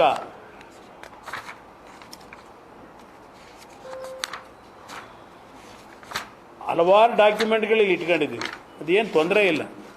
ಇಲ್ಲಿ ಇನ್ನೊಂದು 2022 ಜಡ್ಜ್ಮೆಂಟು, 2022ರಲ್ಲಿ the state government has also filed the review petition. It is further been stated that state government supreme Court ಮುಂದೆ ಅರ್ಜಿ ಹಾಕಿರೋದು 2009ರಲ್ಲಿ. It is further been stated that no recommendation was made by the state of Karnataka in favor of respondent number 3 with regard to mining lease and the aforesaid documents is fake. ಇದು ರಾಜ್ಯ ಸರ್ಕಾರ case ಹಾಕಿದ್ದಾರೆ. Judgement 22ರಲ್ಲಿ ಬಂದಿದೆ. ಈ judgement 1 inch ಭೂಮಿలో 220 ಎಕರೆ ಕೋಟ್ಯಾಂತರ ರೂಪಾಯಿ ಬೆಲೆ ಬಾಳುತ್ತೆ. ಕೋಟಿ ಕೋಟಿ ಕೋಟಿ ಕುಮಾರಸ್ವಾಮಿ ಕೊಟ್ಬಿಟ್ಟವನೆ. ಇದು ನೆನ್ನೆಯಿಂದ ಹೊಡಿತಾವ್ರೆ. ಯಾವ ಕೋಟಿ, ಯಾರು ಕೊಟ್ಟಿರೋನು? ಅದು 22 ಜಡ್ಜ್ಮೆಂಟ್ ಕೊನೆಗೆ ಏನು ಹೇಳುತ್ತೆ? For the aforementioned reasons, judgment dated 26/8/2009 passed in writ petition number 22348/2009 is recalled. The writ petition filed by respondent number 3 is dismissed. Respondent number 3 ಅಂದರೆ Vinod Goyal, as the same has been obtained on the basis of forged document. 22 ಕೊಟ್ಟರೆ judgment. ಇಷ್ಟೆಲ್ಲ ಆಗಿದೆ. ಕುಮಾರಸ್ವಾಮಿದು ಏನಿದೆ ಇದರಲ್ಲಿ? ಅಧಿಕಾರಿಗಳು ಅವರು file create ಮಾಡೋರು, ಸ್ಥಳ ಹಂತದಿಂದ ಅವ್ರು ಮಾಡ್ಕೊಂಬರೋರು, ನಾನು ಮಾಡ್ತೀನ? ಇದು ಇರ್ತಕ್ಕಂಥ ಸಿಸ್ಟಮ್ಮು. ಅವ್ರು ಯಾರೋ ತಪ್ಪು ಮಾಡಿದರೆ ಹ್ಯಾಂಗೆ ಮಾಡ್ತಾರೆ? ನನಗೇನು ಸಂಬಂಧ ಇಲ್ಲ. ನಾನೇನಾದರೂ ಅವ್ರಿಗೆ ಫೇವರ್ ಮಾಡಬೇಕು ಅಂತೇಳಿ ನನ್ನಿಂದ ಯಾರು ತಪ್ಪಿದ್ದರೆ ಎಸ್ ತಗೊಳ್ಳಿ, ಏನಿದೆ ನಿಮ್ಮ ಇನ್ವೆಸ್ಟಿಗೇಷನ್ನು? ಅದಕ್ಕೆ ಪ್ರಾಸಿಕ್ಯೂಷನ್ಗೆ ಪರ್ಮಿಷನ್ ಕೊಡಲಿಲ್ಲ. 10 ಗಂಟೆ ಅದೇನೋ 10 ತಿಂಗಳು, ನನಗೆ ಮಾತ್ರ 10 ಗಂಟೆ ಒಳಗೆ ಕೊಟ್ಬಿಟ್ರು. ಕುಮಾರಸ್ವಾಮಿದು 10 ತಿಂಗಳಾದರೂ ಕೊಟ್ಟಿಲ್ಲ. ಸಿದ್ದರಾಮಯ್ಯನವರೇ, ಎಷ್ಟು ಬೇಕು? ನಂದು ಇದು ಯಾವುದೋ ಸಾಯಿ ವೆಂಕಟೇಶ್ವರ ಇಟ್ಕೊಂಡಿದ್ದೀರಲ್ಲ, ಇಲ್ಲಿದೆ ನಿಮ್ಮ ಕಾಲದಲ್ಲಿ 2015 ಇದೆ. ಇಲ್ಲಿ 105 ಅಪ್ಲಿಕೇಶನ್ ಹಾಕಿದಾಗ ಸೆಲೆಕ್ಟ್ ಮಾಡಿದಿರಲ್ಲ, ಬೆಲೆಕೆರೆ ಒಳಗೆ ಅದನ್ನ ಕದ್ದು ಮಾರಾಟ ಮಾಡಿದ್ರ ಮೇಲೆ ಕೇಸ್ ಇತ್ತಲ್ಲ CBI ಇದು, ಅಂಥವ್ರಿಗೆಲ್ಲ ಕೊಟ್ಟಿದ್ದೀರಾ ಅಲ್ವಾ ಪರ್ಮಿಷನ್ನು? ಇವತ್ತು ನಡೀತಾ ಇದೆ ಮೈನಿಂಗು. ನನಗೆ ಎದಕ್ಕಿದ್ರೆ ಮೈನಿಂಗಿಗೆ 2015 ಸುಪ್ರೀಂ ಕೋರ್ಟ್ ಒಂದು ಗೆಜೆಟ್ ನೋಟಿಫಿಕೇಶನ್ ಮಾಡಿದ್ರು. ಆ ಟೈಮಲ್ಲಿ ಏನೇನಾಗಿದೆ ಅನ್ನೋದು ಈಗ ಬೇಡ, ಮುಂದೆ ಬರ್ತೀನಂತೆ, ಟೈಮ್ ಇದೆ ನನಗೆ. ಆ ಥರ ಇಲ್ಲ. ಕುಮಾರಸ್ವಾಮಿದು ಇದು ಎಂಥದೋ ಹಿಡ್ಕೊಂಡು ಏನೋ ಮಾಡಿಬಿಟ್ಟವನೇ ಅಂತೇಳಿ ನನ್ನ ಎದುರಿಸ್ತೀರಾ? ಕೊಡ್ತೀನಿ ಆಮೇಲೆ ನಿಧಾನಕ್ಕೆ. ಇದಿಷ್ಟೇ ಅಲ್ಲ, ನಾನು ನಿಮ್ಗೆ ಹೇಳಬೇಕು ಅನ್ನೋದು ಅದು ಯಾವುದೋ ಪಾಪ ಹಿರೇಮಠರು, ಯಾವುದು ಅಯ್ಯೋ ಭಾಳ ಕತೆ ಇದೆ, ಬೇಡ ಈಗ ಬನ್ನಿ. ಈಗ ಸುಮ್ಮನೆ ನಾನು ಸಿದ್ದರಾಮಯ್ಯನವರಿಗೆ ಪಾಪ ಇದನ್ನೇನೋ ಹಿಡ್ಕೊಂಡು ಅಲ್ಲಾಡ್ಸೋಕ್ಕೂ ಇದ್ದೀರಲ್ಲಪ್ಪ. ನಿಮ್ಮ ಮನೆ ಬರ ಬರೀ ನಾನು ಏನೂ ಇಲ್ಲ, ನನ್ನ ಕಪ್ಪು ಚುಕ್ಕೆ ಇಲ್ಲ, ಹೇಳೋಣ ಆ ಥರ ಇಲ್ಲ. ಬೇಡ ಈಗ ಬೇಡ ಬನ್ನಿ, ಟೈಮ್ ಇದೆ, ಟೈಮ್. Don't worry. ಇಲ್ಲಿ ನಾನು ಪಬ್ಲಿಸಿಟಿ ಮಾಡಿ ಅಲ್ಲಿ ಮತ್ತೆ ರೆಕಾರ್ಡ್ ತಿದ್ದೋದ್ರಲ್ಲಿ ಎಕ್ಸ್ಪರ್ಟ್ಗಳವ್ರೆ. ನಾನು ಒಂದೇ ನಿಮಿಷ ಬಂದೆ, ಒಂದೇ ನಿಮಿಷ. ನಾನು ಇದೆಲ್ಲ ನಿಮ್ಮ ಮುಂದೆ ಈಗಲೇ ಕೊಟ್ಟರೆ ರೆಕಾರ್ಡ್ ತಿದ್ದವ್ರು ಭಾಳ ಜನ ಅವರೇ ಇವ್ರ ಹತ್ರ. ಅದಕ್ಕೆ ನಾನು ಕೊಡ್ತಿಲ್ಲ. ನಾನು ಸ್ವಲ್ಪ ಸೇಫ್ಗೆ ಮಾಡಬೇಕಲ್ಲ. ಈಗ ಕೊಡೋಣ, ನಾನು ಎಲ್ಲೂ ಹೋಗಲ್ಲ, ಅಷ್ಟು ಸುಲಭ ಬಿಡಲ್ಲ. ಅವತ್ತು ಸಹ ನಾನು BJP ಸರ್ಕಾರ ಇದ್ದಾಗ ನಾವು ಡಾಕ್ಯುಮೆಂಟ್ ಬಿಡುಗಡೆ ಮಾಡಿದ್ರೆ ಇದೇ ಬಚ್ಚೇಗೌಡರು, ಇದೇ ಅಶೋಕ್ ಅವರು, ಬರೀ ವಕೀಲರ ಸಮಾಜದ ಮುಖಂಡರ ಕೈಲೇ ಹೇಳಿಕೆ. ಅವತ್ತು ಇವತ್ತು ಎಷ್ಟೆಷ್ಟು ಜನ ಹೇಳಿಕೆ ಕೊಡ್ತಾ ಇದ್ದೀರಿ ನನ್ನ ಮೇಲೆ, ಒಬ್ಬನ ಮೇಲೆ? ಅದೆಂಥದ್ದು BJP ಇದರಲ್ಲಿ 21 ಅಕ್ರಮ ಎಲ್ಲ ತಂದುಬಿಡ್ತೀವಿ. ಎಲ್ಲರಪ್ಪ ಇಲ್ಲಿ ಕುಮಾರಸ್ವಾಮಿದು ಒಬ್ಬಂದು ಬಿಟ್ಟರೆ ಯಾರ್ದು ಇಲ್ಲ. ಇಲ್ಲಿ ಕುಮಾರಸ್ವಾಮಿದು ಒಬ್ಬಂದು ಇಟ್ಕೊಂಡು ಓಡ್ತಿದ್ದೀರಿ. ಅದು ಯಾವುದೋ ಡೆಡ್ ಕೇಸ್, ಅದು ಸತ್ತೋಗಿರೋ ಕೇಸ್ ಇಟ್ಕೊಂಡು ಓಡ್ತಿದ್ದೀರಿ. ಯಾರು ಸ್ವಲ್ಪ ಸರಿಯಾಗಿರೋದು ಹಿಡ್ಕೋಬಾರ್ದ? HDK ವಿರುದ್ಧ ತನಿಖೆ ವಿಳಂಬ ಯಾಕೆ? ರಾಜ್ಯಪಾಲರಿಂದ BJP ಅದಕ್ಷತೆ ಕೆಲಸ. ಸಿದ್ದರಾಮಯ್ಯ ತೊಂದರೆ, ಪಾಪ ಇವರು ಹೇಳಿದಾರೆ ಬಿಡಿ. ಕಾಂಗ್ರೆಸ್ ಸರ್ಕಾರ 10 ವರ್ಷ ಇರಲಿದೆ. ಇದು ಎಲ್ಲ ಇವತ್ತು ಇವೆಲ್ಲ HDKಗೂ ಪ್ರಾಸಿಕ್ಯೂಷನ್ ಸಂಕಷ್ಟ. ಇಲ್ಲಿ ಮೊನ್ನೆ ಮತ್ತೆ ಅದೆಂತೂ ಹಿರೇಮಠರ ಕೈಲಿ ಒಂದು ಹೇಳಿಕೆ ಕೊಡ್ತಿದ್ರೆ, ಅದ್ಯಾರೋ ಇನ್ನೊಬ್ಬರವ್ರ ಜೊತೆ ಯಾರೋ ಅವ್ರ ಹೆಸರು ಎಂಥದ್ದು ರೆಡ್ಡಿ, ಇನ್ನೊಬ್ರು ಯಾರೋ ರವಿಕೃಷ್ಣ ರೆಡ್ಡಿ, ಇಬ್ಬರು ಒಂದು ಹೇಳಿಕೆ ಕೊಟ್ಟವ್ರೆ. ಅದೇನೋ 200 ಎಕರೆ ಕುಮಾರಸ್ವಾಮಿ ಮತ್ತು ಅವ್ರ ಸಂಬಂಧಿಕರು ಲೂಟಿ ಮಾಡಿಬಿಟ್ಟವ್ರೆ ಕೇತನಹಳ್ಳಿ ಹತ್ರ ಅಂತ. ನವೆಂಬರ್ 4, 2016 ಸಿದ್ದರಾಮಯ್ಯನವ್ರಿಗೊಂದು ಪತ್ರ ಬರೆದಿದ್ದೀನಿ. ಆ ಪತ್ರದ ಕಾಪಿನ ಕಾಗೋಡು ತಿಮ್ಮಪ್ಪ ಮಾನ್ಯ ಕಂದಾಯ ಸಚಿವರು, ಪ್ರಧಾನ ಕಾರ್ಯದರ್ಶಿ ಕಂದಾಯ ಇಲಾಖೆ, ಪ್ರಾದೇಶಿಕ ಆಯುಕ್ತರು ಬೆಂಗಳೂರು ವಿಭಾಗ, ಜಿಲ್ಲಾಧಿಕಾರಿ ರಾಮನಗರ ವಿಭಾಗ, ಇವರಿಗೆಲ್ಲ ಒಂದೊಂದು ಕಾಪಿ ಕಳಿಸಿದ್ದೀನಿ. ನನ್ನ 46 ಎಕರೆ ಭೂಮಿ ಯಾವ ರೀತಿ ನಾವು ಕೊಂಡ್ಕೊಂಡಿರೋದು, ನಮ್ಮ ಚಿಕ್ಕಮ್ಮನ ಹೆಸರಿಗೆ ಯಾವ ರೀತಿ ಯಾರಿಂದ ಕೊಂಡ್ಕೊಂಡಿದ್ದೆ, ನಾನು ಎಷ್ಟು ಯಾವ ರೀತಿ ತೊಗೊಂಡಿದ್ದೆ ಎಲ್ಲ ಡೀಟೇಲ್ನ ಹಾಕಿ ಮುಖ್ಯಮಂತ್ರಿಗಳಿಗೆ ಬರೆದೆ. ಇದು ಯಾತಕ್ಕೆ ಪಾಪ ಅವರಿಗೆ ನಾನು ಒಂದು ಮಾತು ಹೇಳ್ತೀನಿ, ಹಿರೇಮಠವ್ರಿಗೆ ಹೇಳ್ತೀನಿ, ದಯವಿಟ್ಟು ಯಾವ ತನಿಖೆ ಬೇಕಾದ್ರೂ ಮಾಡ್ಕೊಳ್ಳಿ. ಅವನು ಯಾವನ ಸಿದ್ದಪ್ಪ ಅಂತ ಹೇಳಿದ ಅಸಿಸ್ಟೆಂಟ್ ಕಮಿಷನರು, ಈ ನಾಡಿನ ಜನತೆಗೆ ಹೇಳ್ತೀನಿ, ಯಾವೊಂದು 2011 ಬ್ಯಾಚು 360-370 ಮಕ್ಕಳು ಎಕ್ಸಾಮ್ ಬರೆದು ಅವ್ರ ಜೀವನದ ಜೊತೆ ಚೆಲ್ಲಾಟ ಆಡ್ತು ಸರ್ಕಾರ. ಆ ಮಕ್ಕಳ ಪರವಾಗಿ ನಾನು ಅವತ್ತು ನಿಂತಿದ್ದಕ್ಕೆ ಆ ಸಿದ್ದಪ್ಪನ ಮಗಳದು ಗಲಾಟೆ, ಅದು ರವಿವರ್ಮ ಕುಮಾರ್ ಅವರು ಕರ್ಕೊಂಡು ಏನು ಕೇಸ್ನ ತಗೊಂಡು ನಡೆಸಿದ್ರಲ್ಲಪ್ಪ ನೀವೆಲ್ಲ. ಆ 370 ಜನ ಮಕ್ಕಳ ಪರವಾಗಿ ನಾನು ಧ್ವನಿ ಎತ್ತಿದ್ದಕ್ಕೆ ಇವನು ಸಿದ್ದಪ್ಪ ಅಸಿಸ್ಟೆಂಟ್ ಕಮಿಷನರು ರಾಮನಗರದಲ್ಲಿ ಒಂದು ದೊಡ್ಡ ಬರದ ದೇವೇಗೌಡ, ಕುಮಾರಸ್ವಾಮಿ, ಅದೆಂಥದ್ದು ಭೂಮಿ ದಾಹ, ಸ್ಮಶಾನಗಳು, ಕೆರೆ ಕಟ್ಟೆ ಎಲ್ಲ ಲೂಟಿ ಮಾಡಿಬಿಟ್ರು.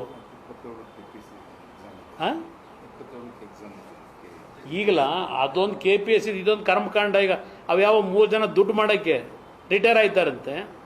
ಆ ಮಕ್ಕಳು ಕಣ್ಣಲ್ಲಿ ನೀರು ಹಾಕ್ತಾವೆ. ಆ ಚೀಫ್ ಸೆಕ್ರೆಟರಿಗೆ ಹೇಳಿದೆ, ನಿನ್ನ ಮುಖ್ಯಮಂತ್ರಿಗೆ ಹೇಳಿ ಆ ಜೀವನದಲ್ಲಿ ಚೆಲ್ಲಾಟ ಆಡಬೇಡಿ ಅಂತ.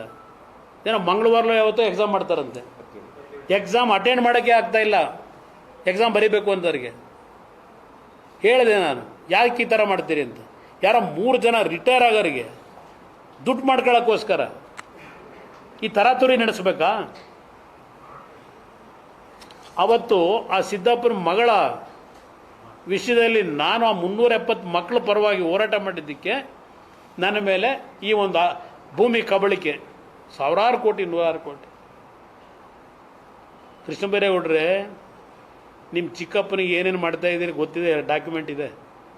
ಕುಮಾರಸ್ವಾಮಿ 90 ಎಕರೆನೋ 96 ಎಕರೆನೋ ಮೊನ್ನೇನೋ ಹೇಳಿದ್ರೆ ಮಾಡಪ್ಪ, ಯಾವ ಎನ್ಕ್ವೈರಿ ಬೇಕಾದ್ರೂ ಮಾಡಿ. ನಾನೇ ಕೊಟ್ಟಿದ್ದೀನಲ್ಲ ನಿಮ್ಮ ಸಿದ್ದರಾಮಯ್ಯನವ್ರಿಗೆ 2016ರಲ್ಲಿ ತನಿಖೆ ಮಾಡಿ ಅಂತೇಳಿ. 1983-84 ಆಸ್ತಿ 40 ವರ್ಷ ಆಗೋಯ್ತು. ಅದ್ಯಾವುದೋ ಮೈಸೂರದ್ದು ಬೇರೆ ಹೇಳಿದ್ರು, ಇನ್ನೂ ಆ ಸೈಟ್ ನಂಬರೇ ಗೊತ್ತಿಲ್ಲ ಅದು ಯಾವುದು ಅಂತೇಳಿ ನನಗೆ. ಹಾಂ ಅಲ್ಲ, ಅದಕ್ಕೆ ಹೇಳಿದ್ದು ಅಲಾಟೆ ಆಗಿಲ್ಲ.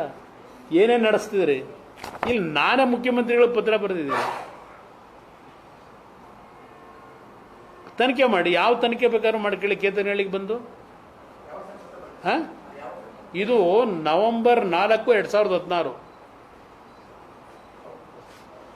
ಕಷ್ಟಪಟ್ಟು ದುಡ್ಡು ಕೊಟ್ಟು ಕೊಂಡ್ಕೊಂಡಿರೋ ಭೂಮಿ ಇದು. ನಿಮ್ಮ ಥರ ಸರ್ಕಾರಿ ಭೂಮಿಯ, ಸರ್ಕಾರದ ಮೂಢ ಜಮೀನದು. ಸುಳ್ಳು ದಾಖಲೆಗಳು ಸೃಷ್ಟಿ ಮಾಡ್ಕೊಂಡು ನಿಮ್ಮ ಬಾಮೈದ ಆಗದೆ ಇನ್ಯಾವನಾದ್ರೂ ಹೋಗಿ ಅರ್ಜಿ ಹಾಕಿದ್ರೆ ನಿಮ್ಮ DC ಆ ಜಮೀನು ರಿಜಿಸ್ಟರ್ ಮಾಡೋಕ್ಕೆ ಪರ್ಮಿಷನ್ ಕೊಡ್ತಿದ್ರಾ? ಆ ಭೂಮಿ ಅಲೈನ್ಮೆಂಟ್ ಮಾಡಿ ಇದು ಮಾಡ್ತಿದ್ರೆ ನಿಮ್ಮ ಚೇಂಜ್ ಆಫ್ ಯೂಸ್ ಕೊಡ್ತಾ ಇದ್ರಾ? ಕನ್ವರ್ಷನ್ನು ಬೇರೆ ಯಾರಾದರೂ ಆಗಿದ್ರೆ ನಿಮ್ಮ ಸುಪರ್ದಿನಲ್ಲಿ ನಿಮ್ಮ ಆದೇಶ ಇಲ್ಲದೆ ನಿಮಗೆ ಫೇವರ್ ಮಾಡೋಕ್ಕೋಸ್ಕರಲೇ ಇವತ್ತು ಆಕ್ಟಿವಿಟೀಸ್ ಆಗಿರೋದು. ಆಮೇಲೆ ನಿಮಗೆ ಬದ್ಧವಾಗಿ 3 ಎಕರೆಗೆ ಎಷ್ಟು ಸೈಟ್ ತಗೊಳ್ಳೋಕೆ ಅವಕಾಶ ಇರೋದು? ಆಯಿತು, ಆ ಭೂಮಿ ನಿಮ್ಮದೇ ಅಂತಲೇ ಇಟ್ಕೊಂಡ್ಬಿಡೋದ? 14 ಸೈಟ್ ತಗೊಳ್ಳೋಕೆ ನಿಮಗೆ ಇದೆಯಾ? ಇನ್ನೂ ಬಂಡತನ. ಅವ್ಯಾವ ಮಾತು ಕೇಳ್ಕೊಂಡು ಪೊನ್ನಣ್ಣಂತರನ್ನ ಅವತ್ತೇ ಸೈಟ್ ಇಲ್ಲಪ್ಪ, ಬೇಡ ಸಭಾಸ ಬೇಡ ಕೊಟ್ಬಿಡ್ತೀನಿ ಅಂತ ವಾಪಸ್ ಕೊಟ್ಟಿದ್ದೀವಿ. ಇವತ್ತು ಯಾಕೆ ಈ ಪರಿಸ್ಥಿತಿ ನಗುಪಾಟ್ಲಾಗೋರಿ? ಸರ್ಕಾರಿ ಭೂಮಿ ಅದನ್ನು ನೀವು ನನ್ನ ಜಮೀನು 62 ಕೋಟಿ ಇದೆಲ್ಲ ಹೇಳ್ಕೊಂಡು ಇದೆಲ್ಲ ಬೇಕಿತ್ತ ಇದು ನಿಮಗೆ? ಇದರಿಂದ ಇವತ್ತು ನಾನು ನಮ್ಮ ಮಾಧ್ಯಮದ ಸ್ನೇಹಿತರಿಗೆ, ನನ್ನ ಹತ್ರ ಸಾಯಿ ವೆಂಕಟೇಶ್ವರ ಇರಲಿ, ಜಂತಕಲ್ ಇರಲಿ, ಇವತ್ತು ಎಲ್ಲ ಡಾಕ್ಯುಮೆಂಟ್ಗಳು ಭದ್ರವಾಗಿಟ್ಟಿದ್ದೀನಿ, ನನ್ನ ಕಾಲದ ಡಾಕ್ಯುಮೆಂಟ್ಗಳು. ಅದಷ್ಟೇ ಅಲ್ಲ, ಯಾರ್ಯಾರು ಏನೇನು ಮಾಡಿ ಸಂವಿಧಾನದ ಚೌಕಟ್ಟಿನ ಸಂಸ್ಥೆಗಳಲ್ಲಿ ಮಿಸ್ಲೇಟ್ ಮಾಡಿ ದಾಖಲೆಗಳನ್ನು ತಿದ್ಕೊಂಡು ಏನೇನು ಮಾಡಿದ್ದೀರಿ ಅದು ಲಾರಿಗಟ್ಟಲೆ ಇಟ್ಕೊಂಡಿದ್ದೀನಿ. ಏನೇನು ಮಾಡ್ಕೊಂಡಿದ್ದೀನಿ ಅದು ಇದೆ ನನ್ನ ಹತ್ರ. ಹಾಂ ಹಾಂ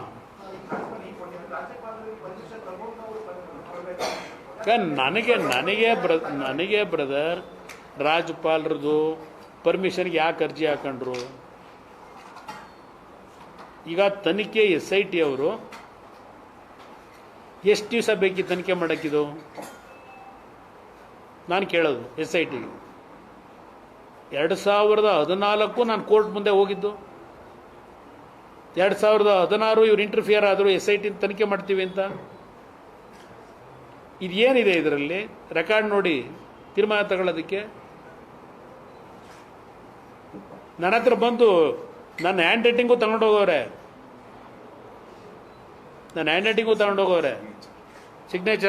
ಸಿಗ್ನೇಚರ್ ಅಷ್ಟೇ ಅಲ್ಲ ಬ್ರದರ್, ಹ್ಯಾಂಡ್ ರೈಟಿಂಗು ತಗೊಂಡೋಗೋರೆ. ಇಲ್ಲಿ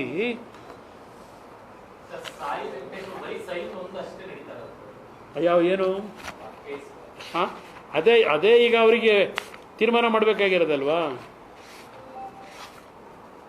ಅದೇ ತೀರ್ಮಾನ ಆಗಬೇಕಾಗಿರೋದಲ್ಲಿ. ನನ್ನ ಇದು ಬರೆದಿರೋದು, ನಾನು ಬರೆದಿರೋದು, ಯಾರು ಬರೆದಿರೋದು ಅಂತೇಳಿ ಅವರು ತೀರ್ಮಾನ ಮಾಡ್ಕೋಬೇಕಲ್ಲ ಇಲ್ಲಿ. ಆಮೇಲೆ ಅದೆಂಥದ್ದು ಪ್ರಾಪರೈಟ್ರ್ ವಿನೋದ್ ಗೋಯಲ್ ಅಂತ ಸೇರಿಸೋರಲ್ಲ ಆದೇಶದ ಕಾಪಿಗೆ, ಯಾರು ಮಾಡಿದರು? ತನಿಖೆ ಮಾಡ್ಕೊಳ್ಳಿ. ಹಿಡ್ಕೊಂಡಿರೋರು ಯಾರು? ನಾನು ಮಾಡಿದ್ದೀನ? ಮಾಡಿರೋರು ಯಾರು? ಇವೆಲ್ಲ ಇಲ್ಲಿ ನಾನು ನೋಡಿದ್ದೀನಿ. ಇಲ್ಲಿ ನನ್ನ ಹ್ಯಾಂಡ್ ರೈಟಿಂಗೇ ಅಲ್ಲ ಅದು. ಹಾಂ ಅವ್ರಿಗೆ ಅದನ್ನೇ ಈಗ ಆಗಿರೋದು. ಗವರ್ನರು ಎಂಥದ್ದು ನಿಮ್ಮ TV ಗಳಲ್ಲಿ ಹೊಡೆದ್ರಲ್ಲ ಈಗ, ಗವರ್ನರು ಅದಕ್ಕೆ ಮತ್ತೆ ಪುನರ್ ಪರಿಶೀಲನೆ ಮಾಡಿ ಕಳಿಸಿ ಅಂತ ಕೊಟ್ಟಿರ್ಬೇಕು ಅವರಿಗೆ. ಮೊನ್ನೆ ಕಳಿಸಿದ್ರು, ಅದಕ್ಕೆ ಮತ್ತೀಗ ಸರ್ಕಾರದಿಂದ ಮತ್ತೆ ತರಾತುರ್ಲಿ 2 ದಿವಸದಲ್ಲಿ ಕೊಟ್ಟವರಲ್ವಾ ಪುನರ್ ಪರಿಶೀಲನೆ ಮಾಡಿ ಅಂತೇಳಿ. ಇಲ್ಲಿ ಒಂದೇ ನಿಮಿಷ ಒಂದು ತೋರಿಸ್ತೀನಿ ನಿಮ್ಗೆ ಅಷ್ಟೇ.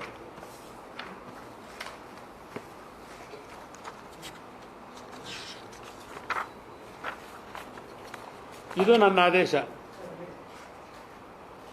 ಇವ್ರು ತೋರಿಸ್ಕೊಂಡಿರೋದು.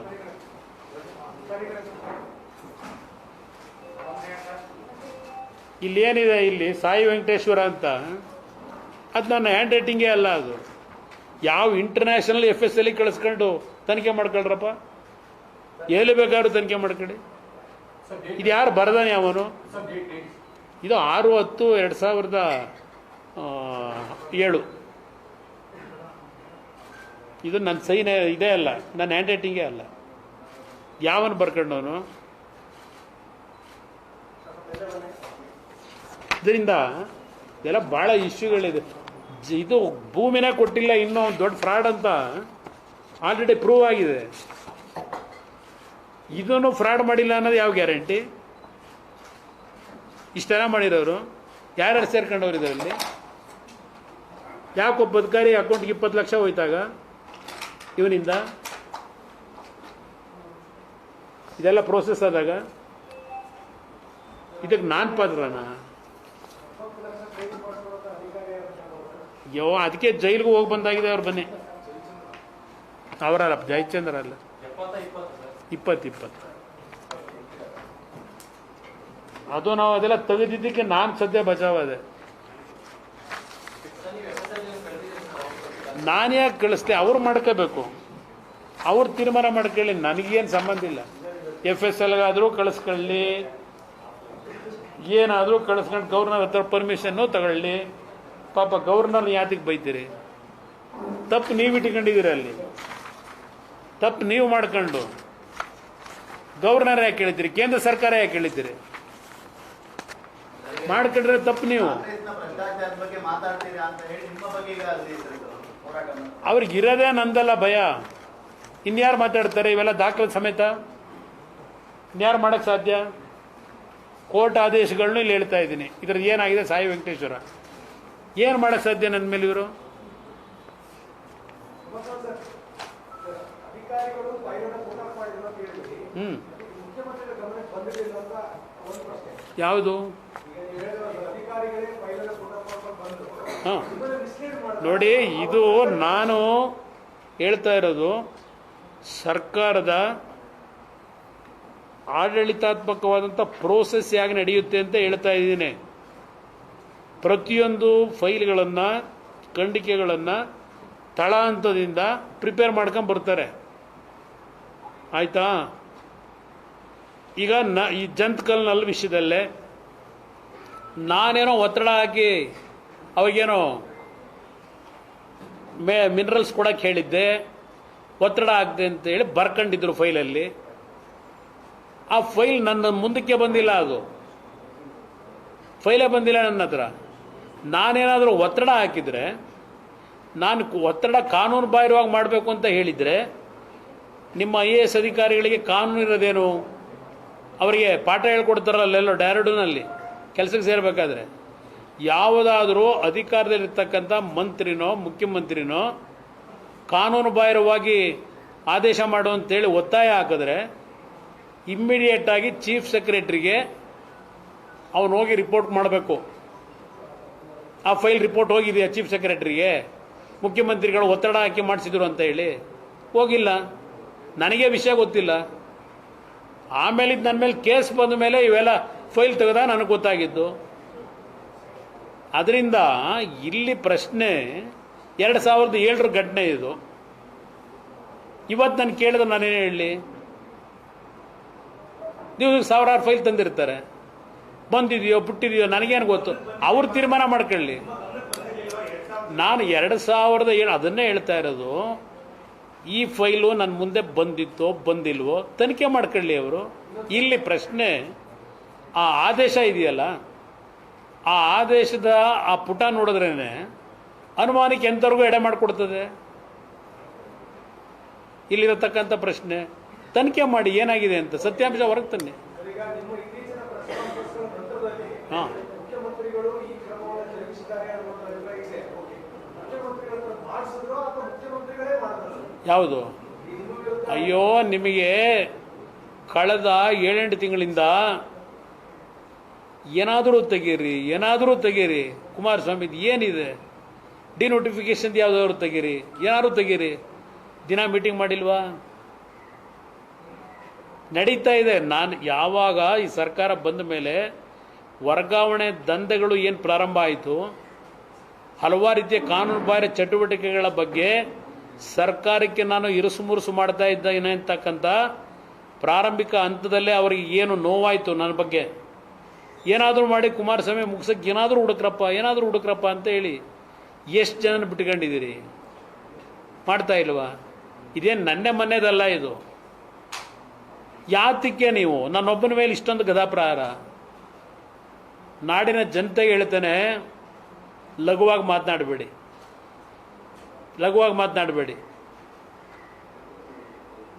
ನಾನು ವಿಧಾನಸಭೆ ಕಲಾಪದಲ್ಲೇ ಹೇಳಿದ್ದೇನೆ, ಒಂದು ರಾಜಕೀಯ ಪಕ್ಷ ಕಟ್ಟಬೇಕಾದ್ರೆ, ಚುನಾವಣೆಗಳನ್ನು ನಡೆಸಬೇಕಾದ್ರೆ, ಚುನಾವಣೆ ಸಂದರ್ಭದಲ್ಲಿ ಯಾರೋ 4 ಜನ ಸಹಾಯ ಮಾಡಿದ್ದವರು ಅನುಕೂಲ ಮಾಡ್ತಾರೆ, ಎಲ್ಲ ಪಕ್ಷಗಳಿಗೂ ಕೊಡ್ತಾರೆ.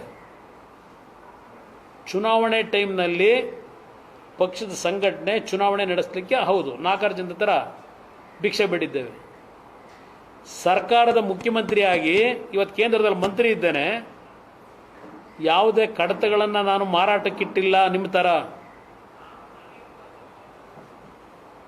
ಇದನ್ನು ಭಾಳ ಸ್ಪಷ್ಟವಾಗಿ ಇವತ್ತು ಹೇಳ್ತೇನೆ. ನನ್ನ 20 ತಿಂಗಳ ಆಡಳಿತ ಮೊದಲನೇ ಬಾರಿಗೆ, 14 ತಿಂಗಳ ಆಡಳಿತ 2ನೇ ಬಾರಿಗೆ, ನನ್ನ ಯಾವ ಕಡತಗಳು ನಾನು ತೆಗೆದುಕೊಳ್ತಕ್ಕಂಥ ನಿರ್ಧಾರ. ಮೊನ್ನೆ ನಿಮ್ಮ ಮೆಟ್ರೋ, ಮೊನ್ನೆ ಪ್ರಧಾನಮಂತ್ರಿಗಳು 15,000 ಕೋಟಿ ಕ್ಯಾಬಿನೆಟಲ್ಲಿ ಅಪ್ರೂವ್ ಮಾಡಿದ್ರು.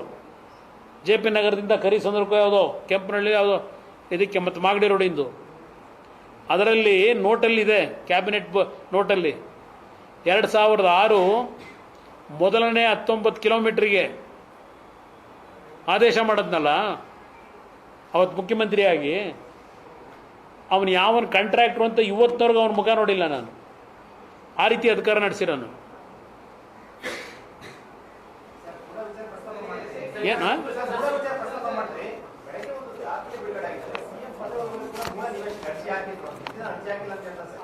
ಅವ್ರು ಹೇಳೋದೆಲ್ಲ ಬರೀ ಸುಳ್ಳೆ. ಹೇಳೋದು ಮಾತ್ರ ಹೇಳೋದು ನಾನು ಸತ್ಯ ಹರಿಶ್ಚಂದ್ರ, ನಾನೇನೂ ತಪ್ಪು ಮಾಡಿಲ್ಲ ಅಂತಾರೆ. ಏನು ಹೇಳಿ?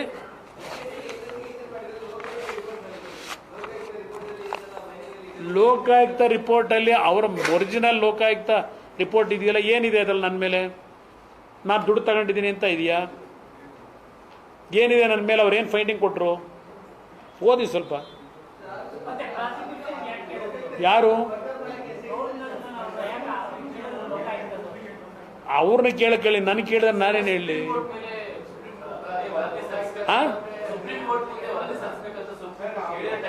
ಒಬ್ಬರು ಮಾತಾಡಿ ಬ್ರದರ್, ಯಾಕೆಂದ್ರೆ ನಿಮ್ಗಳಿಗೂ ವಿಷಯಗಳು ಗೊತ್ತಿರಲ್ಲ.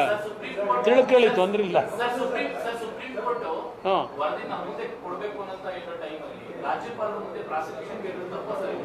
ನನಗೆ ಗೊತ್ತಿಲ್ಲ, ಕಾನೂನು ತಜ್ಞರುಗಳು ಹೇಳ್ಕೋಬೇಕು. ಯಾತಕ್ಕೆ ಕಳಿಸಿದ್ರಲ್ಲಿ? ಸುಪ್ರೀಂ ಕೋರ್ಟ್ಗೆ ಹೋಗ್ಬೋದಾಗಿತ್ತಲ್ಲ. ನಾನೇನು ಮಂತ್ರಿ ಆಗಿರಲಿಲ್ಲ ನವೆಂಬರ್ ತಿಂಗಳಲ್ಲಿ. ಇವ್ರದ್ದು ಚಾರ್ಜ್ ಶೀಟ್ ಹಾಕೋದಕ್ಕೆ ಮೆಟೀರಿಯಲ್ ರೆಡಿ ಇದ್ದಿದ್ರೆ ಸುಪ್ರೀಂ ಕೋರ್ಟ್ ಆಲ್ರೆಡಿ ನನ್ನ ಮೇಲೆ ತನಿಖೆ ಮಾಡಿ ಅಂತ ಹೇಳಾಗಿತ್ತಲ್ಲ. ನಾನು ತನಿಖೆ ಮಾಡಬೇಕಾದ್ರೆ ಗವರ್ನರ್ ಪರ್ಮಿಷನ್ ತಗೊಂಡು ತನಿಖೆ ಪ್ರಾರಂಭ ಮಾಡಿದ್ರ? ಈಗ ಸಿದ್ದರಾಮಯ್ಯವ್ರದ್ದು ಏನು ನಡೀತಾ ಇದೆ? ಗವರ್ನರ್ ಪ್ರಾಸಿಕ್ಯೂಷನ್ ಪರ್ಮಿಷನ್ ಕೊಟ್ರಲ್ಲ, ಅಲ್ಲೇನು ತನಿಖೆ ಆಗಿದೆಯಾ? ಡಾಕ್ಯುಮೆಂಟ್ರಿ ಎವಿಡೆನ್ಸೇ ಇದಾವಲ್ಲಿ. ಡಾಕ್ಯುಮೆಂಟ್ರಿ ಎವಿಡೆನ್ಸ್ ಇದೆ ಆ ಕೇಸಲ್ಲಿ.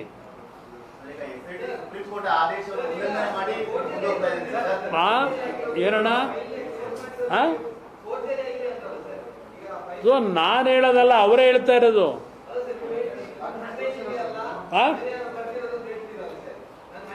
ಅದು ನನ್ನ ಹ್ಯಾಂಡ್ ರೈಟಿಂಗ್ ಅಲ್ಲಪ್ಪ. ನೋಡಪ್ಪ, ನನಗೆ ಒಂದು ನಿಮಿಷ ಈ ಸಬ್ಜೆಕ್ಟು ಬಂದಿರತಕ್ಕಂಥದ್ದು ನನ್ನ ಮೇಲೆ ತನಿಖೆ ಪ್ರಾರಂಭ ಆದಮೇಲೆ ಈ ಸಬ್ಜೆಕ್ಟ್ಗಳು, ಈ ಫೈಲ್ಗಳನ್ನ ನಾನು ಹುಡುಕ್ಸಿರೋದು. ಅವತ್ತೇನೇನಾಗಿದೆ ಅಂತಕ್ಕಂಥದ್ದು ನನಗೇನು ಗೊತ್ತು? ಈ ಫೈಲನ್ನು ನಾನು ಕದಿಕೋದ ಮೇಲೆ ನನಗೆ ಸಿಕ್ಕಿರ್ತಕ್ಕಂಥ ಮಾಹಿತಿಗಳು. ಆ ಹ್ಯಾಂಡ್ ರೈಟಿಂಗ್ ನಂದಲ್ಲ. ಯಾವ ತನಿಖೆ ಬೇಕಾದ್ರೂ ಮಾಡ್ಕೊಳ್ಳಿ, ಇಷ್ಟ ನಾನು ಹೇಳೋದು. ಯಾರು? ನನ್ನ ಹ್ಯಾಂಡ್ ರೈಟಿಂಗೇ ಇಲ್ಲದೆ ಇದ್ದಾಗ ನಾನು ಹೆಂಗೆ ಬರೆಯೋಕ್ಕಾಗತ್ತೆ? ಅದು ಯಾವನು ಬರ್ಕೊಂಡ ತನಿಖೆಯಲ್ಲಿ ಹೊರಗಡೆ ಬರಬೇಕು.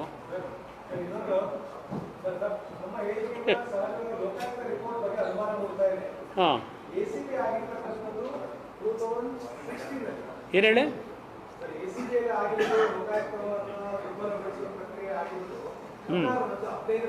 ಲೋಕಾಯುಕ್ತ ಅಂದರೆ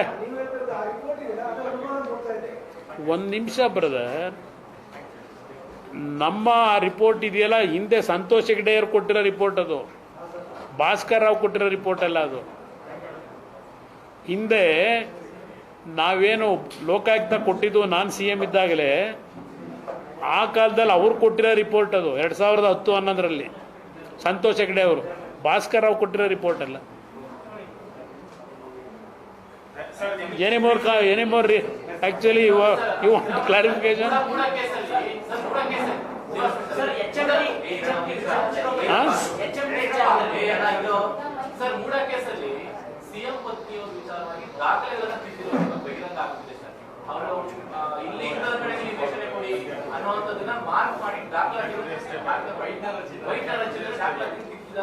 ಈಗ ಹೆಲಿಕಾಪ್ಟರ್ ತಗೊಂಡೋದ್ರಲ್ಲಪ್ಪ, ಹೆಲಿಕಾಪ್ಟರಲ್ಲ ಈಗೇನು ರೋಡ್ ಚೆನ್ನಾಗಿದೆ, 3/4 ಗಂಟೆಲಿ ಹೋಗ್ತೀವಿ ಪೈಲಟ್ ಇದ್ರೆ. ಹೆಲಿಕಾಪ್ಟ್ರಲ್ಲಿ ಹೋಗಿ ಪೇಪರ್ಗಳು ತುಂಬ್ಕೊಂಬರೋದೇನಿತ್ತು? ಯಾವ ಪೇಪರ್ ತುಂಬ್ಕೊಂಬಂದರು?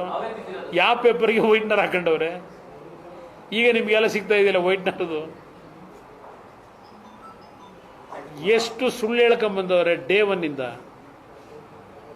ಬ್ರದರ್. ಅದು ಡಿನೋಟಿಫಿಕೇಶನ್ ಮಾಡಬೇಕಾದ್ರೂ ಸತ್ತೋಗೋನವನು. ಸತ್ತೋದನು ಯಾವಾಗ ಅರ್ಜಿ ಕೊಟ್ಟಿದ್ದ ಡಿನೋಟಿಫಿಕೇಶನ್ ಮಾಡಿ ಅಂತ? ಹೋಗ್ಲಿ, ಅವನ ಮಗ ಕೊಟ್ಟಿದ್ರೆ ಡಿನೋಟಿಫಿಕೇಶನ್ಗೆ ಅರ್ಜಿನ, ಅವನ ಮಗನ ಹೆಸರಲ್ಲಿ ಆಗ್ಬೇಕಲ್ಲ ಡಿನೋಟಿಫಿಕೇಶನ್ನು.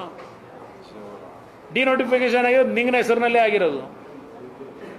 ನಿಂಗ ಅವರು ಜವರ ಆಮೇಲೆ 2004ರಲ್ಲಿ ಇವರು ಬಾಮೈದ ತಗೊಂಡವರಲ್ಲ, ಆಗ ಆಲ್ರೆಡಿ ಸೈಟ್ ನಿರ್ಮಾಣ ಆಗಿದೆ ಅಂತ ನಿಮಗೆ ಗೊತ್ತಿದೆ ಇಲ್ಲ. ಮ್ಯೂಟೇಷನ್ ರಿಜಿಸ್ಟರ್ನಲ್ಲಿ ಮೂಡ ಪ್ರಾಪರ್ಟಿ ಅಂತ ಇದೆ, ಅದನ್ನು ಹೆಂಗೆ ರಿಜಿಸ್ಟರ್ ಮಾಡ್ಕೊಂಡ್ರಿ? ನಿಮ್ಗೆ ಗೊತ್ತಿರಲಿಲ್ವಾ ಸಿದ್ದರಾಮಯ್ಯನವರೇ? ಏನು ನಿಮ್ಮ ಬಾಮೈದ ದಡ್ನ? ಇಂದು ಏನೇನಾಗಿದೆ? ಯಾಕೆಂದ್ರೆ ಕೋರ್ಟ್ ಮುಂದೆ ಹೇಳ್ತಾ ಇದ್ರು ಇದು 98 ಅಂತ, ಹಳೇ ಸಬ್ಜೆಕ್ಟು ಅಂತ. ಇಲ್ಲಿ ಅಲಾಟ್ಮೆಂಟ್ ಆಗಿರೋದು ಹೋದ ವರ್ಷ 2 ವರ್ಷದಿಂದ ಇವೆಲ್ಲ ನಡೆದಿರೋದು. ಈಗ ಚೇಂಜ್ ಆಫ್ ಲ್ಯಾಂಡ್ ಯೂಸು ಅವನು DC ಸ್ಪಾಟ್ ಇನ್ಸ್ಪೆಕ್ಷನ್ ಮಾಡಲ್ಲ. ಚೇಂಜ್ ಆಫ್ ಲ್ಯಾಂಡ್ ಯೂಸ್ ಮಾಡೋದಕ್ಕೆ ಯಾವ ಆಧಾರದ ಮೇಲೆ ಮಾಡ್ದ? ಯಾರ ಜಮೀನು ಅಂತ ಮಾಡ್ದ? ಚೇಂಜ್ ಆಫ್ ಲ್ಯಾಂಡ್ ಯೂಸು 2010ರಲ್ಲಿ ದಾನ ಮಾಡಿದ್ನಲ್ಲ, ಆಗ ಗೊತ್ತಿರಲಿಲ್ಲ ಇದು ಸೈಟ್ ನಿರ್ಮಾಣ ಆಗಿದೆ ಅಂತ. ಯಾವ ದಾಖಲೆ ತಿದ್ದದೇನಿಲ್ಲ, ದಾಖಲೆ ಎಲ್ಲ ನಿಮ್ಮ ಹತ್ರ ಒರಿಜಿನಲ್ ದಾಖಲೆಗಳೇ ಅವೆಲ್ಲ, ತಿದ್ದದೆಲ್ಲಿಂದ ಬಂತು? ತಿದ್ದಿದ್ದು ಕೆಲವು ಅವೆ ಅಂತವು ಅರ್ಜಿ ಹಾಕೊಂಡ್ರು ತಿದ್ಕೊಂಡಿರ್ಬೋದು.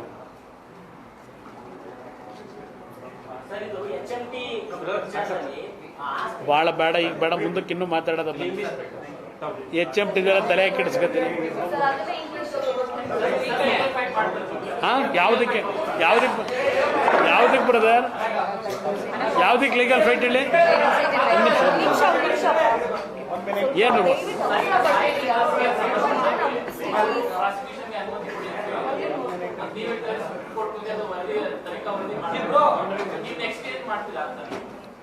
Legally fight ಮಾಡಲೇಬೇಕಲ್ವಾ? ಈ ದೇಶದಲ್ಲಿ ಸಂವಿಧಾನದ ರಚನೆ ಆದಾಗಲೇ ಪ್ರತಿಯೊಬ್ಬ ನಾಗರಿಕನಿಗೆ ಎಲ್ಲ ರೀತಿಯ ಸಂವಿಧಾನದಲ್ಲಿ ಹಕ್ಕುಗಳನ್ನು ಕೊಟ್ಟಿದ್ದಾರೆ. ಇಂಥ ಒಂದು ಪರಿಸ್ಥಿತಿಗಳಲ್ಲಿ ಕೊನೆಗೆ ನಾವು ಕಾನೂನಿಗೆ ಮೊರೆ ಹೋಗಲೇಬೇಕು. ಕಾನೂನು ತೀರ್ಪಿಗೆ ನಾವು ತಲೆ ಬಾಗಬೇಕಾಗತ್ತೆ. ನೋಡೋಣಂತೆ, ಅಷ್ಟೇ ಬರೋದು. ಆಮೇಲೆ ಯಾರು ನನ್ನ ಬಗ್ಗೆ ಅನುಕಂಪ ಬಿಡಬೇಡಿ, ಏನೋ ಆಗ್ಬಿಡುತ್ತೆ ಅಂತ. ಏನೂ ಆಗಲ್ಲ.